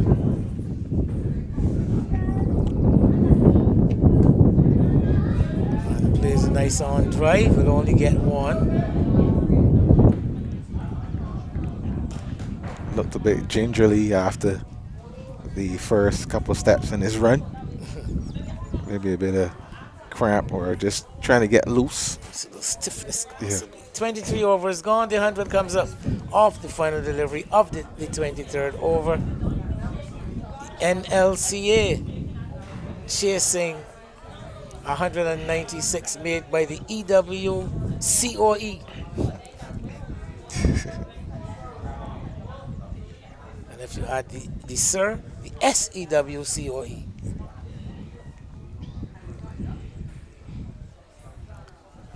So Thompson completing his 7th over.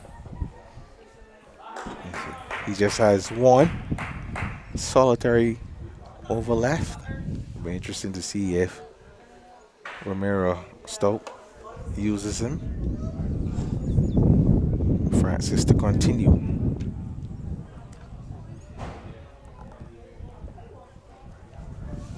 Two for 16 so far, Wayne. Well, yes, from his and only 3 overs. And we're very keen to have a closer look at his action, though. Almost committing himself, almost over committing himself. There, small. Played into the offside, immediately taking off for the single. Memories of Matthew Ford in that one-day international at Kensington Oval on last Sunday night.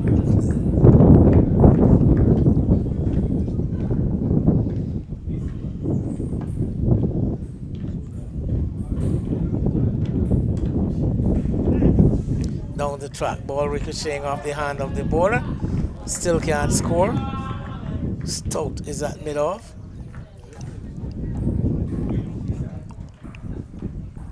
Sturdily built, but very live in his movement, Romero Stout. As this delivery is outside the leg stump, looking for the sweep. Doesn't make contact, gets so wide instead. Missed the full toss there, really. But yes, with no one at home in the short fine leg area, so anything struck away from that man at square leg will bring runs.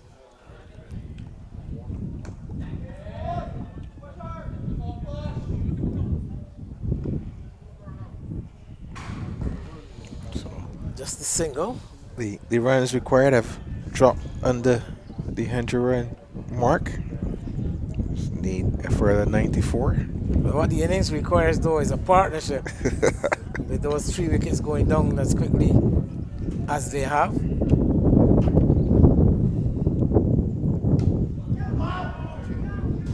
Full pitch delivery, taken in the deep. Aline perishes. Another wicket to Francis. A full pitch delivery. Aline looking to clear the boundary on the onside. Manages to loft it just inside the rope at long on. And the catch very well judged and taken. More problems for the new level coaching academy. Well judged catch as well, as he had the presence of mind to know where the boundary rope was as he went down in his effort to cushion the catch. It was a full toss, and you will say the shot was on, but the execution, and again I keep mentioning this wind, this stiff breeze. He was hitting into the wind, and it may not be advisable to go the aerial route on that side of the ground, especially with the fielders placed in the deep. I'm sure that was a factor. That ball hung in the air for quite a long time. It went up, but it hung in the air for a long time, and it gave the fielder the chance to settle under it and fall in well just inside of that rope. So ill-advised by, say the shot is on, but ill-advised for Aline, probably not possessing the power tool necessary to really smite that one against that breeze, against that the wind. Devon Clark is in. He was a hero with the ball in the early part of the Center of Excellence innings. Let's see what he has to offer with the bat. Aline out for 5. It's 102 for 5. The center of excellence showing good resolve both in that first innings when they seemed up against it at 57 for 6, and then when the partnership for the second wicket was in motion, the game seemed to be slipping away from them somewhat, but we've seen them fight their way on each occasion and right back into the fray. As a matter of fact, we may want to suggest into the ascendancy at this point in time. Francis with those 3 wickets, 3 for 18.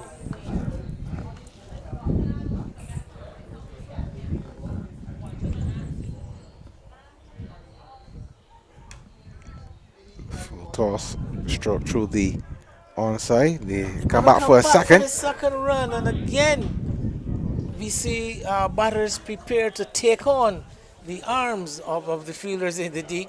And though it was a fairly accurate return, the tall, lanky Clark is able to make it back into his ground quite easily.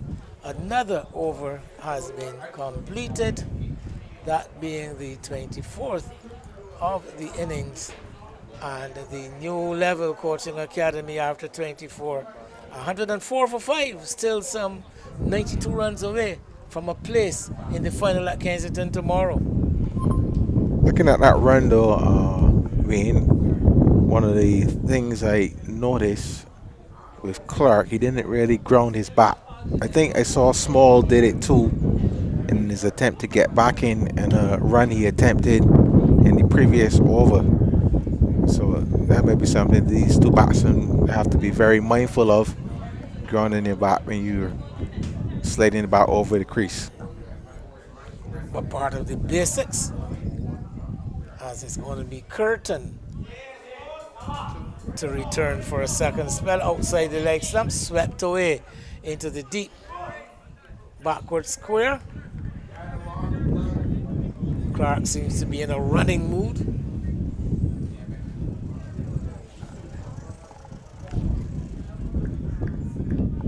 $106 for 5.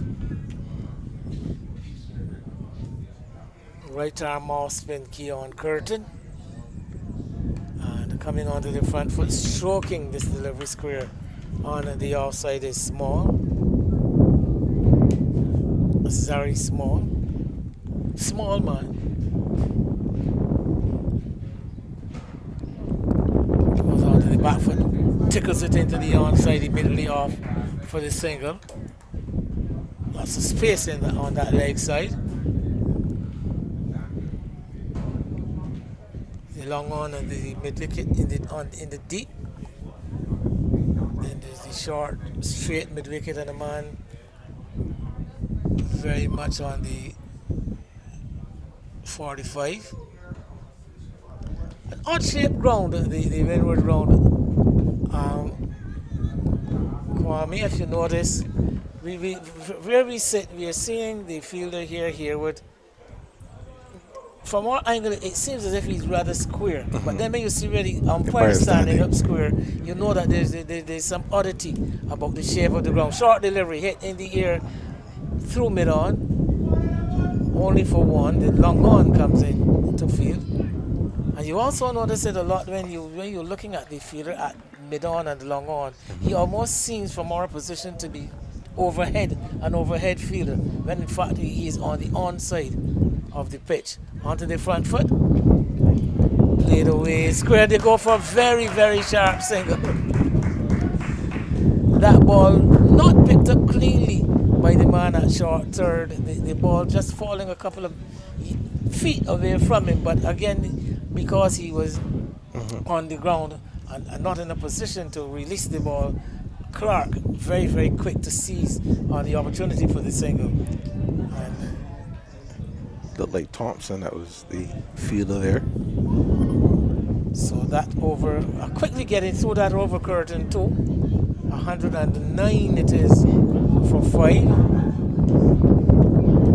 Graphic showing that the current rate 4.36, the required rate 5.8, so very much still quite well on. As Francis to continue. The main wicket taker so far. O'Shea Francis.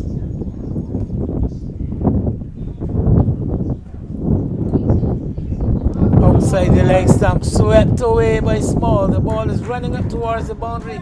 At deep fine leg is going to pull up inside the boundary as the fielder looks like Hunt chasing away from backward square, retrieving and having his return back into the keeper.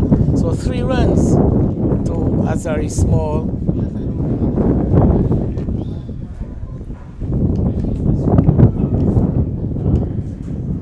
He moves to 9, the total up to 112 for 5. Francis bringing Clark onto the front foot, played away square for a single.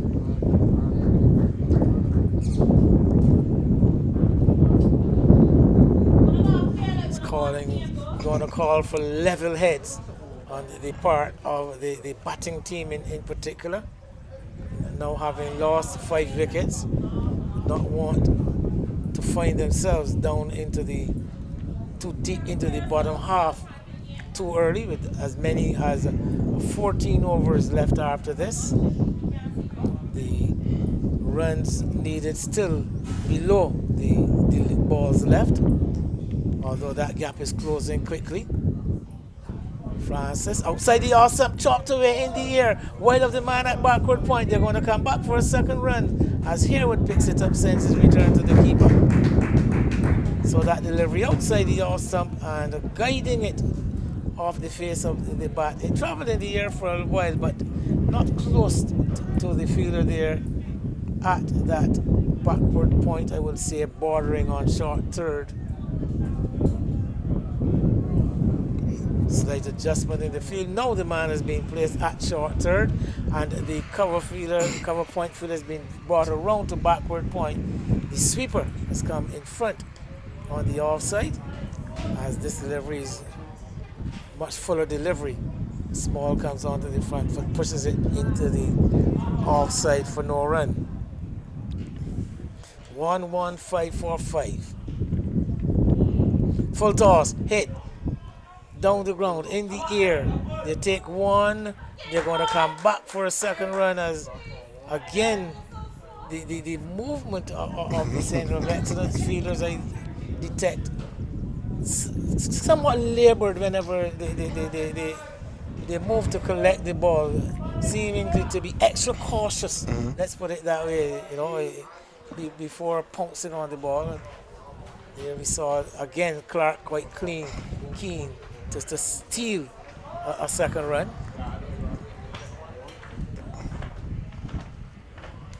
Short off the back foot, cramped for room, as I said. Man of very small physical stature, Small, living up to his name, and he finds himself cramped with the delivery that bouncing in towards the body pushes it up to mid-wicket for no run.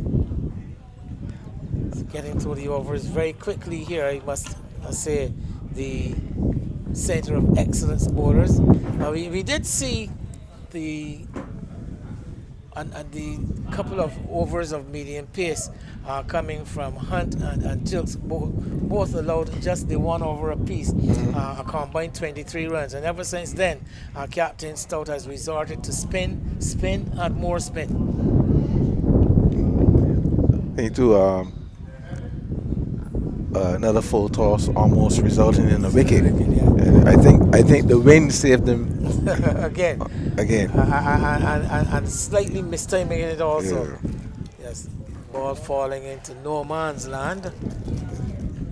This partnership has seen the two achieve 15 runs in 14 balls. They've been quite busy at the crease. You're going to have to negotiate, though, the wiles of Romero Stout, who has brought himself on again. Stout only the 5 overs, so he's got 3 left. Bowls another full delivery, struck down the ground, all along the ground this time by Clark. So Clark hasn't spent a lot of time on strike, managing to get off strike, facing almost 6 deliveries for his 5 runs. Brings Small, who is 13 from 14, to face Stout. And he's hitting this one in the air, just falling away to the right of that. Again, Stefan Hunt, I think. Yeah, it's Hunt. As the ball struck, looking to go down the ground, the ball falling just to the right of Hunt at that short mid-wicket position, straight mid-wicket position. And Stout is not a happy man. He believes that Hunt was capable of a better effort. Yeah, he moved very slowly indeed there to attempt that catch. Off the back foot, missing his Clark to the keeper. Some would say he went down in installments. Yeah, that is a term that I use in football commentary. Well, I've heard it used in cricket commentary. It's not original from me, I must tell you. This time Hunt is beaten away to his right with a delivery stroked away along the ground. It's always funny when applied, regardless the age of the the culprit.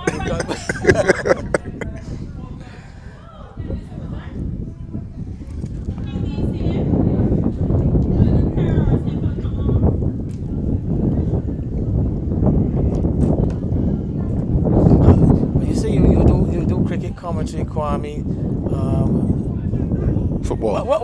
but you also do Yeah, football yeah. commentary. What are some of the similarities as against the differences between commentating the 2 different sports? You can develop that some more after Stout completes this delivery. And Small again hitting it in the air and offering a simple catch, giving it away. No need for that approach, as Stout again deceiving a batsman in flight, throwing him into the big drive, throwing him into the lofted drive, and an easy, simple catch offered to mid-off. It almost seems a waste. Wow. And I think he was going about his business quite well, you know. He was sweeping, defending the balls, playing on the merit. And then all of a sudden, a rush of blood coming from Small. But it was a nice partnership developing between him and Clark, and brought to the end by Romero Stout, who's been involved in a very strong way in this bowling effort to try to win this game for the Everton Week Centre of Excellence. Things looking somewhat down, 120 for 6. The next level coaching academy, Small gone to a catch by Jovan Lovell at mid-off of the bowling of Stout for 14. But yes, we were discussing the cricket football. Yeah. Well, in terms of commentary, well, we are looking at a monitor, so you commentate what you see in front of you. That is one of the main similarities. In football, you have 22 players on the field. In cricket, you have the 11 outfielders, the 2 batsmen, the 2 umpires. Many similarities. You look at different angles. In football, obviously, players are running into space, receiving the ball. And you look at how they should receive the ball. If it comes from a particular angle, what's the best pass? Should it be a forward pass, a back pass, a side pass? Should the ball be played in the air? As Thompson is in. Change of ends again. There's a lot of appeal, and there's a leg before given by the umpire Earl Collymore. So Clark is going leg before wicket.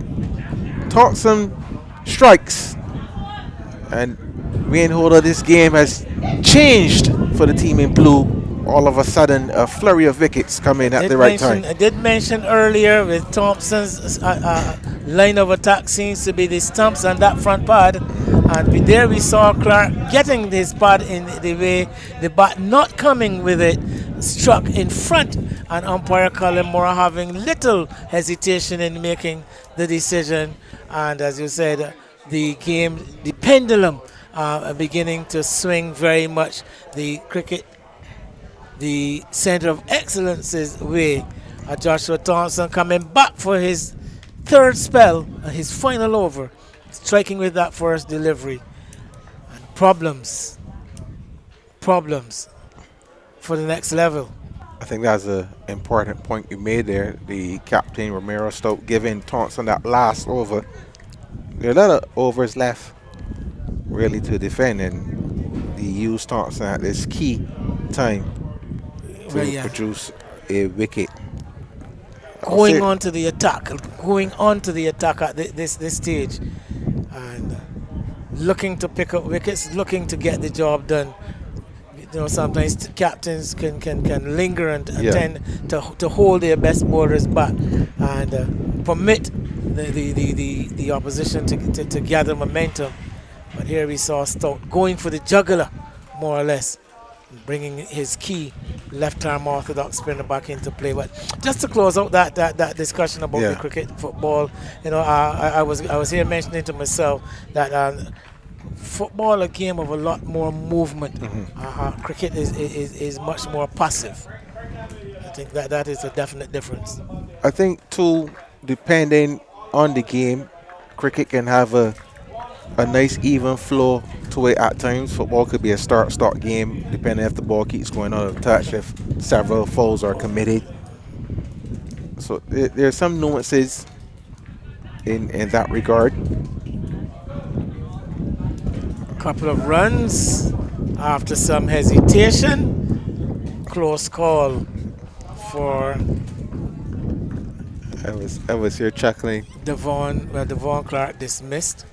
And laughing to myself, saying that Clark didn't look disappointed by the leg before verdict. Whenever I go to cricket and I see players giving out LBW, they never think they're out. Yes, right. No dispute whatsoever on the part of the batter. Not disputing the decision of the umpire. Thompson coming to the end of his spell, full toss, struck away, out over square leg. That ball will definitely be going across the rope for 4. A full delivery, I think Daramero was indicating to umpire Cullimore that there was a possibility of the ball being above his waist and for the no ball call, but getting no response either from Cullimore or Codrington at square leg. Was that his first delivery, Wayne? That he dispatched before? No, that was actually the third delivery he faced. Short cut away, wide of the short third. They get 1, they're going to come back for 2. Harewood does some good work, picks it up cleanly, sends his return on the turn to the keeper, but Daramero is too quick into his ground, 2 more runs.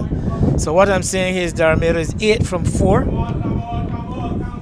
With a boundary, and Zaire Carter, who was at the wicket before, Daramero hasn't faced a delivery so far. That's where the confusion came. Onto the front foot, Daramero keeps the final delivery from Joshua Thompson out.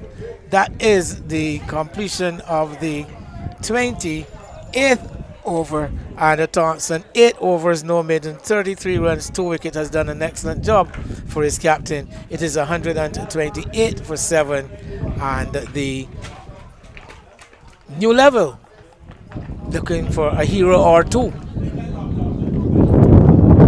Daramero looks busy. When he bowled at the back end of the innings, it always seemed like something was likely to happen. And so far in his early stay at the crease, he seems to be one to play some shots. It's going to be interesting to see the run in between the wicket between these two. The left-handed Zaire Carter now will take strike for the first time. He will face up to Romero Stoke, who's going to come around the wicket. Stoke the danger man, 2 for 14, still 2 overs available for him. He's going to come around the wicket, as Kwame told us, and the long figure of Carter comes onto the front foot, glides it square on the offside. There is no run.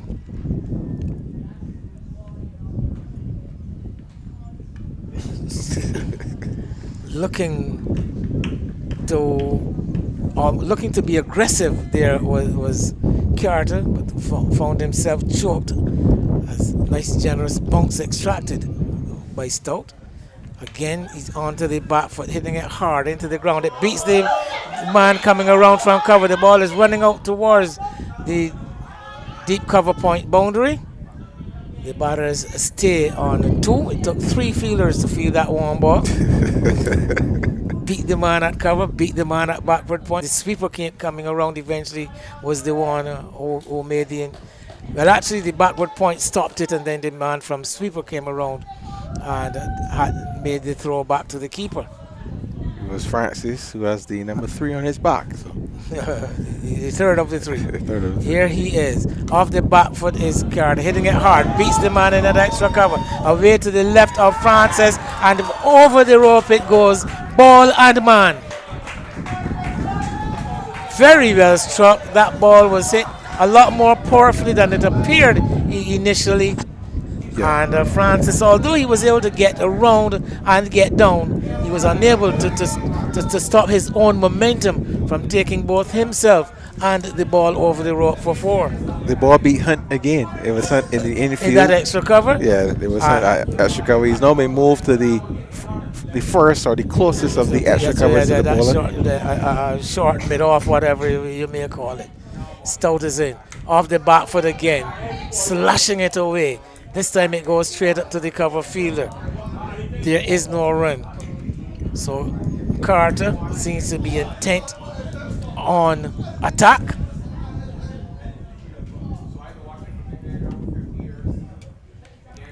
Not on this occasion, though, showing respect to the final delivery of the over from Stout. It closes the 29th over with a total of 134 for 7, with Carter on 6 and Danny Ram on 8. There is still life left in the next level cricketing academy, and they're going to have the opportunity to regroup because we have a break for refreshment. But at this point in time, I put you on the spot, Kwame. Whose dressing room or whose side would you rather be on at this stage? I think the Everton Week's Centre of Excellence would be the happier of the two, having gotten themselves back into the game with the bat and now doing so with ball. Still 62 runs to be had from 66 deliveries, but at the crease too low are the players who, by their example, have seemed to get a move on. So maybe the counter punch might work in the favor of this Everton.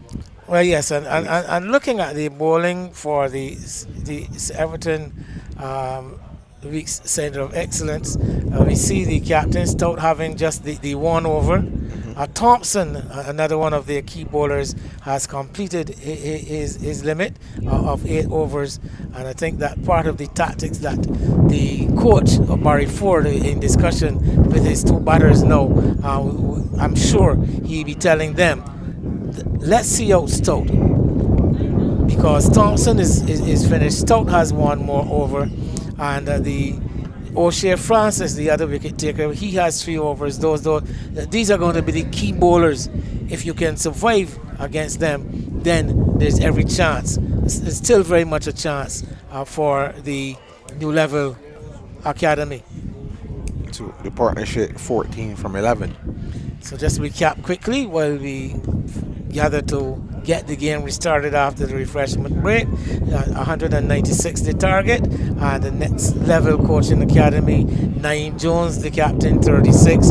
Thomas Armstrong the first to go, 24. Micaiah Brathwaite spent a long 47 balls over 18 runs. Amari Wickham 9, Shaka Allen 6, Azari Small 14, looked good for a while. Davon Clark 6. We have now Zaire Carter and Danny Ram Daramiro, the 2 batters at the wicket, with Zari Carter and Zachary Carrington are still to come. Stout 2 for 20, Hunt 1 over for 11, Gilks 1 over for 12. Thompson, 2 for 33. Keon Curtin, none for 21 from 6. DeMarco Maynard, the 1 over for 9 runs. And O'Shea Francis, 3 wickets for 28 from 5 overs. These are the 2, 6, 7 overs, 7 bowlers used so far by the Center of Excellence. So Darameda on strike.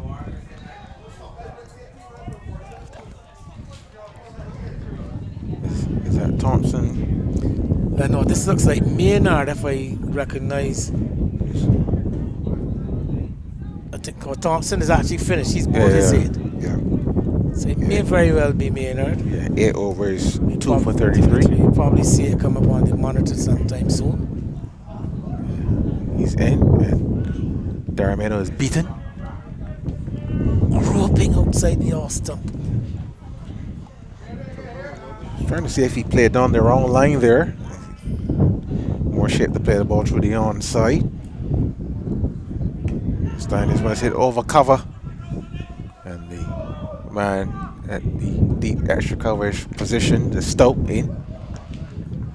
To field. Interesting seeing the captain placing himself in the deep, but there's a key fielding position at this stage of the innings. He's also taking a fantastic catch in that position. Generally. To dismiss Jones. So Carter, who bowled some miserly off spin in the first innings, is now here to try to rescue his team at the crease. Bowls right, bats left. Is DeMarco Maynard, who's going to come around the wicket. 61 required from 64. Maynard is in, short, and hammered off the back foot from Maynard to the man at deep cover. The batsman crossed for a single. So they want to keep the scoreboard ticking over, while at the same time minimizing the risk.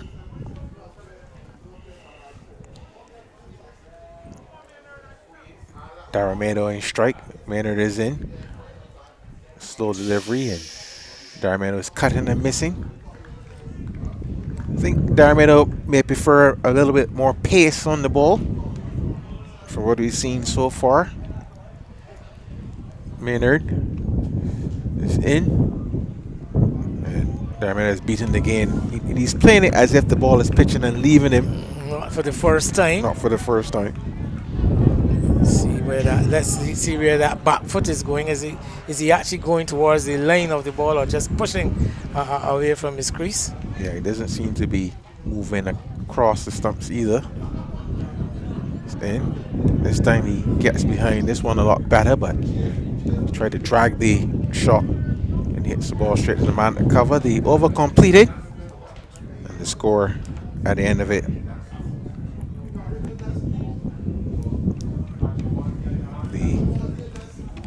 Next Level Coaching Academy chasing 196 for victory, 136 for 7 after 30 overs. So we've got another 61 runs. Just the 2 runs in that previous over. Marco Maynard coming back after going for 9 with his very first over. Changing bowling with Francis coming back into the attack. O'Shea Francis. So as you had remarked earlier, you can see that Romero Stout is trying to get wickets now rather than holding back his wicket taking bowlers. Stout himself still with an over up his sleeve. Francis into bowl to the left-handed Carter, who swings and misses. Trying to hit the ball too hard on that occasion. Or hitting over the top of the ball, actually. Yeah. There's a big gap between the man at point and the man at cover. Francis in is a full toss, and he strokes this one down the ground. They feel that long off, comes around to his left and cannot make the stop. And Carter requires another boundary. And Not a lot of backlift from Carter. This is the second time we've seen him do it. Not a lot of backlift, but seems to time the ball very well. And the ball really speeding off his bat. Because that shot looked fairly harmless. It looked as if the fielder at long off had enough time to get around, to get behind it and keep it down to 2. The ball racing across the ground. This was a slower delivery. Well flighted. Carter with a big stride. Into a drive. Plays the ball to extra cover. No run. You always tend to compare players and look for lookalikes. And Carter reminded me somewhat now of Ryshawn Williams. Okay. Another one of those left-handed batters on the local domestic level. Gets those hands to the ball very quickly. Francis. And you see the little tweak with the wrist as you mentioned earlier. Yes, although I think I can describe it as off spin, that's because we're getting a better view now with the camera behind him as he delivers. Francis is in.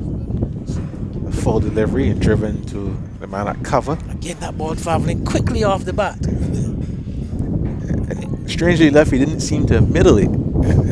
But as you said, it traveled very quickly to the man at cover. End of the over from Francis. The game is progressing quite nicely and heading towards an entertaining finish. 140. 140 for 7 from 31. 56 overs. from 54. I think we can begin a countdown from our end. Runs in the ball very closely matched. Runs in the balls very closely matched. Let's see how Captain Stout is going to go about it. He's brought Maynard back for yet another over. The partnership is 20 from 23. They definitely need this partnership to keep going the next level academy. I think if these guys can stay together for at least another 3 overs, it might bring some concern to the next level academy, especially if they can push on like they've been doing. Just short of around the ball. This Maynard is into ball to Daramido. Gets this one in the air over the top and straight to the man at that deep extra cover position is Stout with the return in. I'm going to correct you, Kwame. Correct me. You said deep extra cover because of the shape of the yes, ground. That is actually long off. Yes. Yes. I know. Not trying to. No, you understand it. It looks different all the time. And I can easily understand why you say deep extra cover, but again, this ground is very oddly shaped. It's a sweet shot attempted by Carter, who misses, and the wide signal by the umpire Collymore. So extra run and ball to be bowled.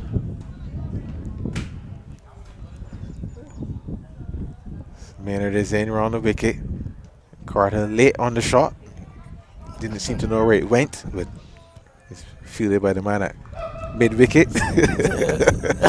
Yeah, I think you're genuine there now. That man is at mid wicket. Maynard is in. I remember. Off the back foot, punches this one to the man. Cover who misfields. I remember some years ago there used to be a ground where the Bisco Cricket Club used to be in the area of the Bisco factory, the biscuit making factory, and it was one of those grounds where you can get very confused about the angles because of the shape of that ground. This reminds me very much of that Vivid's grounds at Gills Road. Maynard is in over the wicket. Daramido's off the back foot and plays a more conventional looking stroke. I think he looked better poised there on that back foot punch than yes. we've seen him. Seem a bit more composed there. Maynard is in. Bowls. Full delivery. Daramido goes over the top. Stoke comes across and takes the catch. Another wicket to Maynard. Flighted delivery. Daramido going over the top. Stoke coming around, taking a quite accomplished catch. And once again, he comes around from long off. Looking like extra cover. But again, that man Stout. I remember using the words earlier, seems a fine cricketer, and everything he does in the field, even in his strategic even his strategic performance as the captain. Mhm. You know, we're seeing lots of intelligence, lots of good skill coming out of him, and he is very much in the forefront, leading the way for his team as they now take a firm grip on this semi-final and beginning to see the finish line, beginning to see the Sir Garfield Sobers Pavilion at Kensington Oval in less than 24 hours. And for the first time, they now require more runs than deliveries left. 53 required from 49 as the new batsman comes to the crease. 143 for 8. Represents a collapse lead. Daramero gone for 10. Caught Stout bowled Maynard. It's another left-hander. So Enters it is the the first. two Z Carters, Zaire Carter and Zari Zari. Carter. So I think this is Zari Carter. So I was getting mixed up. Zari Carter was the one who actually bowled the miserly off spin. He's the one new to the crease, the shorter of the two Carters. He's also a left-hander. Also a left-hander. Bowls right, bats left. Maynard is in. You have the back foot, the cut shot. Just play to the man at point. Tumbling save. The batsman cross for a single. That's the end of the over. Successful over for Maynard, who now has 1 for 15 from his 3. And his last 2 overs in the spell, producing figures of 1 for 6. A very good comeback by him. So now with 8 wickets down, what are we going to see? We're going to see Stout himself coming back for his final over. I think he's looking to finish off this job now with what, some 52 more runs required, and there are 48 balls left.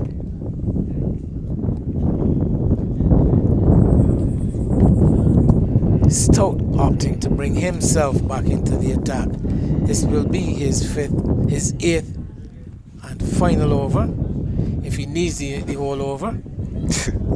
2 for 20 he has taken are his figures so far. Stout is in around the wicket. The ball to Zari Carter. So on the back foot and really chokes himself with the back foot shot, taking an inside edge and crashing into his pads. So encouragement there for Stout. Bowls, full toss, and stroke to the man at one of the men up that extra cover position. Very heavily policed. There's the straight extra cover, the conventional extra cover, and the cover, all covering a matter of 20 meters. Lovely drive by the little left-hander, and it beats all those covers. Yeah, this time he pierced the gap. Comes back for a couple of runs.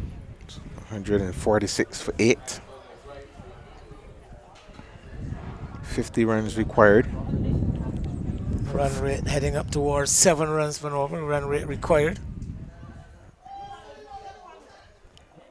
Coach Kevon Beckers, who has been very animated all day, patrolling the boundaries. Nicely whipped, coming onto the front foot and playing a semi-sweep shot. Just whipping it out square on the onside. I haven't seen many of the batsmen attempt to sweep Stout. Yeah, to sweep any of the spinners, really. The only batsman really was Zari Small, who was sweeping.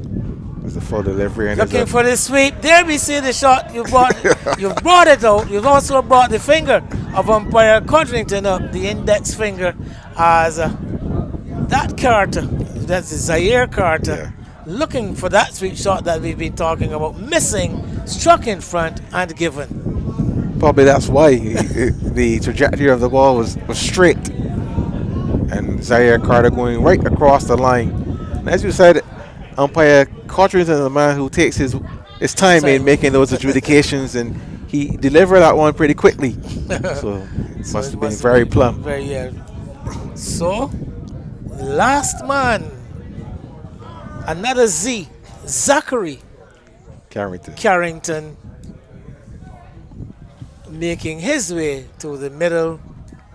Zaire Carter, leg before wicket, to Ramirez Stout again. He has been in the thick of the action, Ramirez Stout. Carter going for 12, 147 for 9. And some would want to believe it's just a matter of time. Good captaincy. Bringing himself back on, utilizing his solitary over in search of a wicket. And Stoke is into ball to Carrington. Drives this one back past the bowler to the man at long off. They take a single. It almost feels as if everything he has touched has turned to gold. He has. He has completed his full allotment. Romero Stout, I think you can clap for that. 8 overs, no maidens, 24 runs, and 3 wickets. And he's seen his side on the verge of a comprehensive win. And as I said, a place in tomorrow's final in the 2026 Garfield Sobers International Under-19 cricket competition. Who they will meet, I think we can.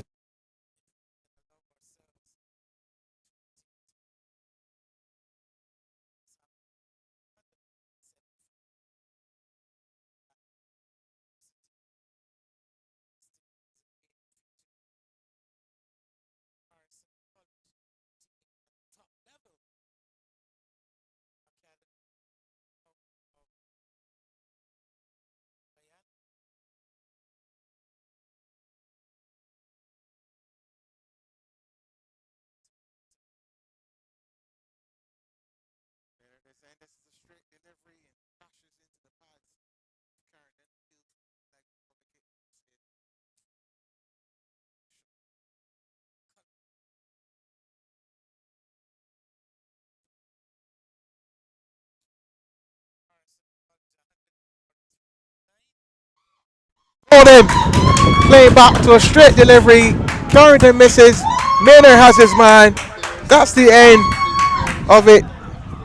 The Sir Everton Weeks Centre of Excellence are into the finals of the Garfield Sobers International Under-19 Cricket Tournament, winning by 47 runs. A comprehensive victory in the end, Wayne Holder. That last wicket, Carrington bowled by Maynard, coming back to pick up 3 wickets in his second spell. And the writing was always on the cards for a victory by the Centre of Excellence, the Everton Week Centre of Excellence. Once they started to make those inroads through the middle order into the lower order, an excellent job done, an excellent all-round effort by the Centre of Excellence. Good strategic play on their part, and excellently led by Captain Romero Stout. Led by example, and very, very inspirational, I thought, performance from him. Congratulations to him, congratulations to the management, and the hard work from the coach, Kevin Beckles. The Next Level Academy, after all their exploits in the preliminary round, not producing their best game today. They would have needed strong performances from their top players, particularly at the top of the order, the likes of Captain Jones, Thomas Armstrong, and the likes. And none of them were able to carry on. They did get a couple of starts, but none of them able to carry on with a significant knock. And I think that is where their chances were paid to. But a very excellent victory for the Centre of Excellence side.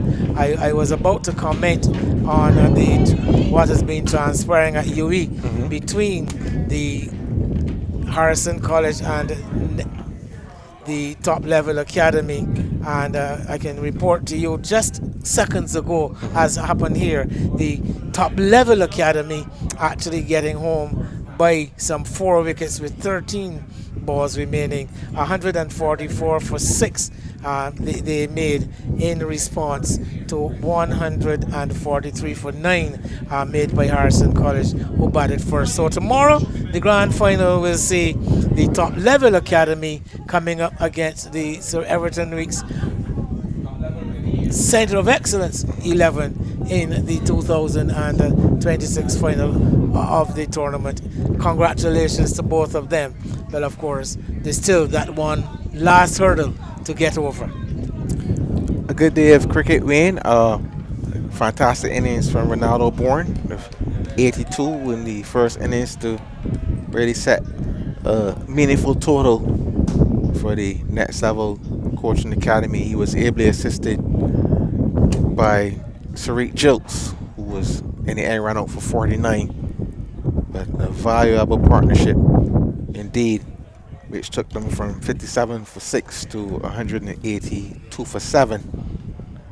And in the end, they got to a total of 195 for 7. And the chase started pretty well for the Everton. Well, yes, a great show of resolve and resilience, though, by this Center of Excellence side. When you thought they were down and out, they showed their depth and were able to fight back in both innings from that position of 57 for 6. Excellent partnership between the guy Bourne and Jilts, Jilts, brought them to a total of fight, well, even more than a fight in total of 195. And I always note that in this innings, the second innings, the first wicket, a very enterprising opening partnership, particularly from Thomas Armstrong. He went at the end of the 8th over with the score on 42. They managed to get it to 81 before the next wicket fell. But then you can look at the fall of wickets and you'll notice there has been a steady trek of batters to and from the middle. The third wicket going at 88, the fourth at 96, the fifth at 102, the sixth at 120, the seventh also at 120, 143, 147, 100. So that once they were able to get past the top order, the Center of Excellence really skied through the middle and the lower order of the next level. The bottom really falling out for them. And again, let's look at some of the numbers. Let's look at some of the figures. O'Shea Francis, who played a critical role in again, chopping through that middle order, which when the innings really needed some stability. He picked up 3 for 32. Maynard coming on towards the end, getting a couple of wickets in the lower order. Joshua Thompson did his part with the 2 wickets with 33. 2 important wickets there were. He helped to keep the scoring in check. And then the man of the moment, as far as I'm concerned, not necessarily the man of the match. I think that will definitely go to Ronaldo Bourne for his knock. But Romero Stout in the action all the way through. 3 wickets for 24 runs, took 2 catches and led the side excellently. Yeah, and the point you had made earlier too, after the first 2 overs of pace from the Sovereign end, with Stefan Hunt and Sariq and Jilts conceding 23 runs in total, Stoke immediately went to a heavy spin diet. Banish the Pacers. But I guess that is where his strength is, the strength in his attack is. And he's got a variety of all spinners. You know, you got Francis bowling a different kind of off spin to what you saw from Maynard. There was also the guy Curtin, who bowled a quite measly spell, and of course not forgetting Joshua Thompson. I think a key cog in the wheel.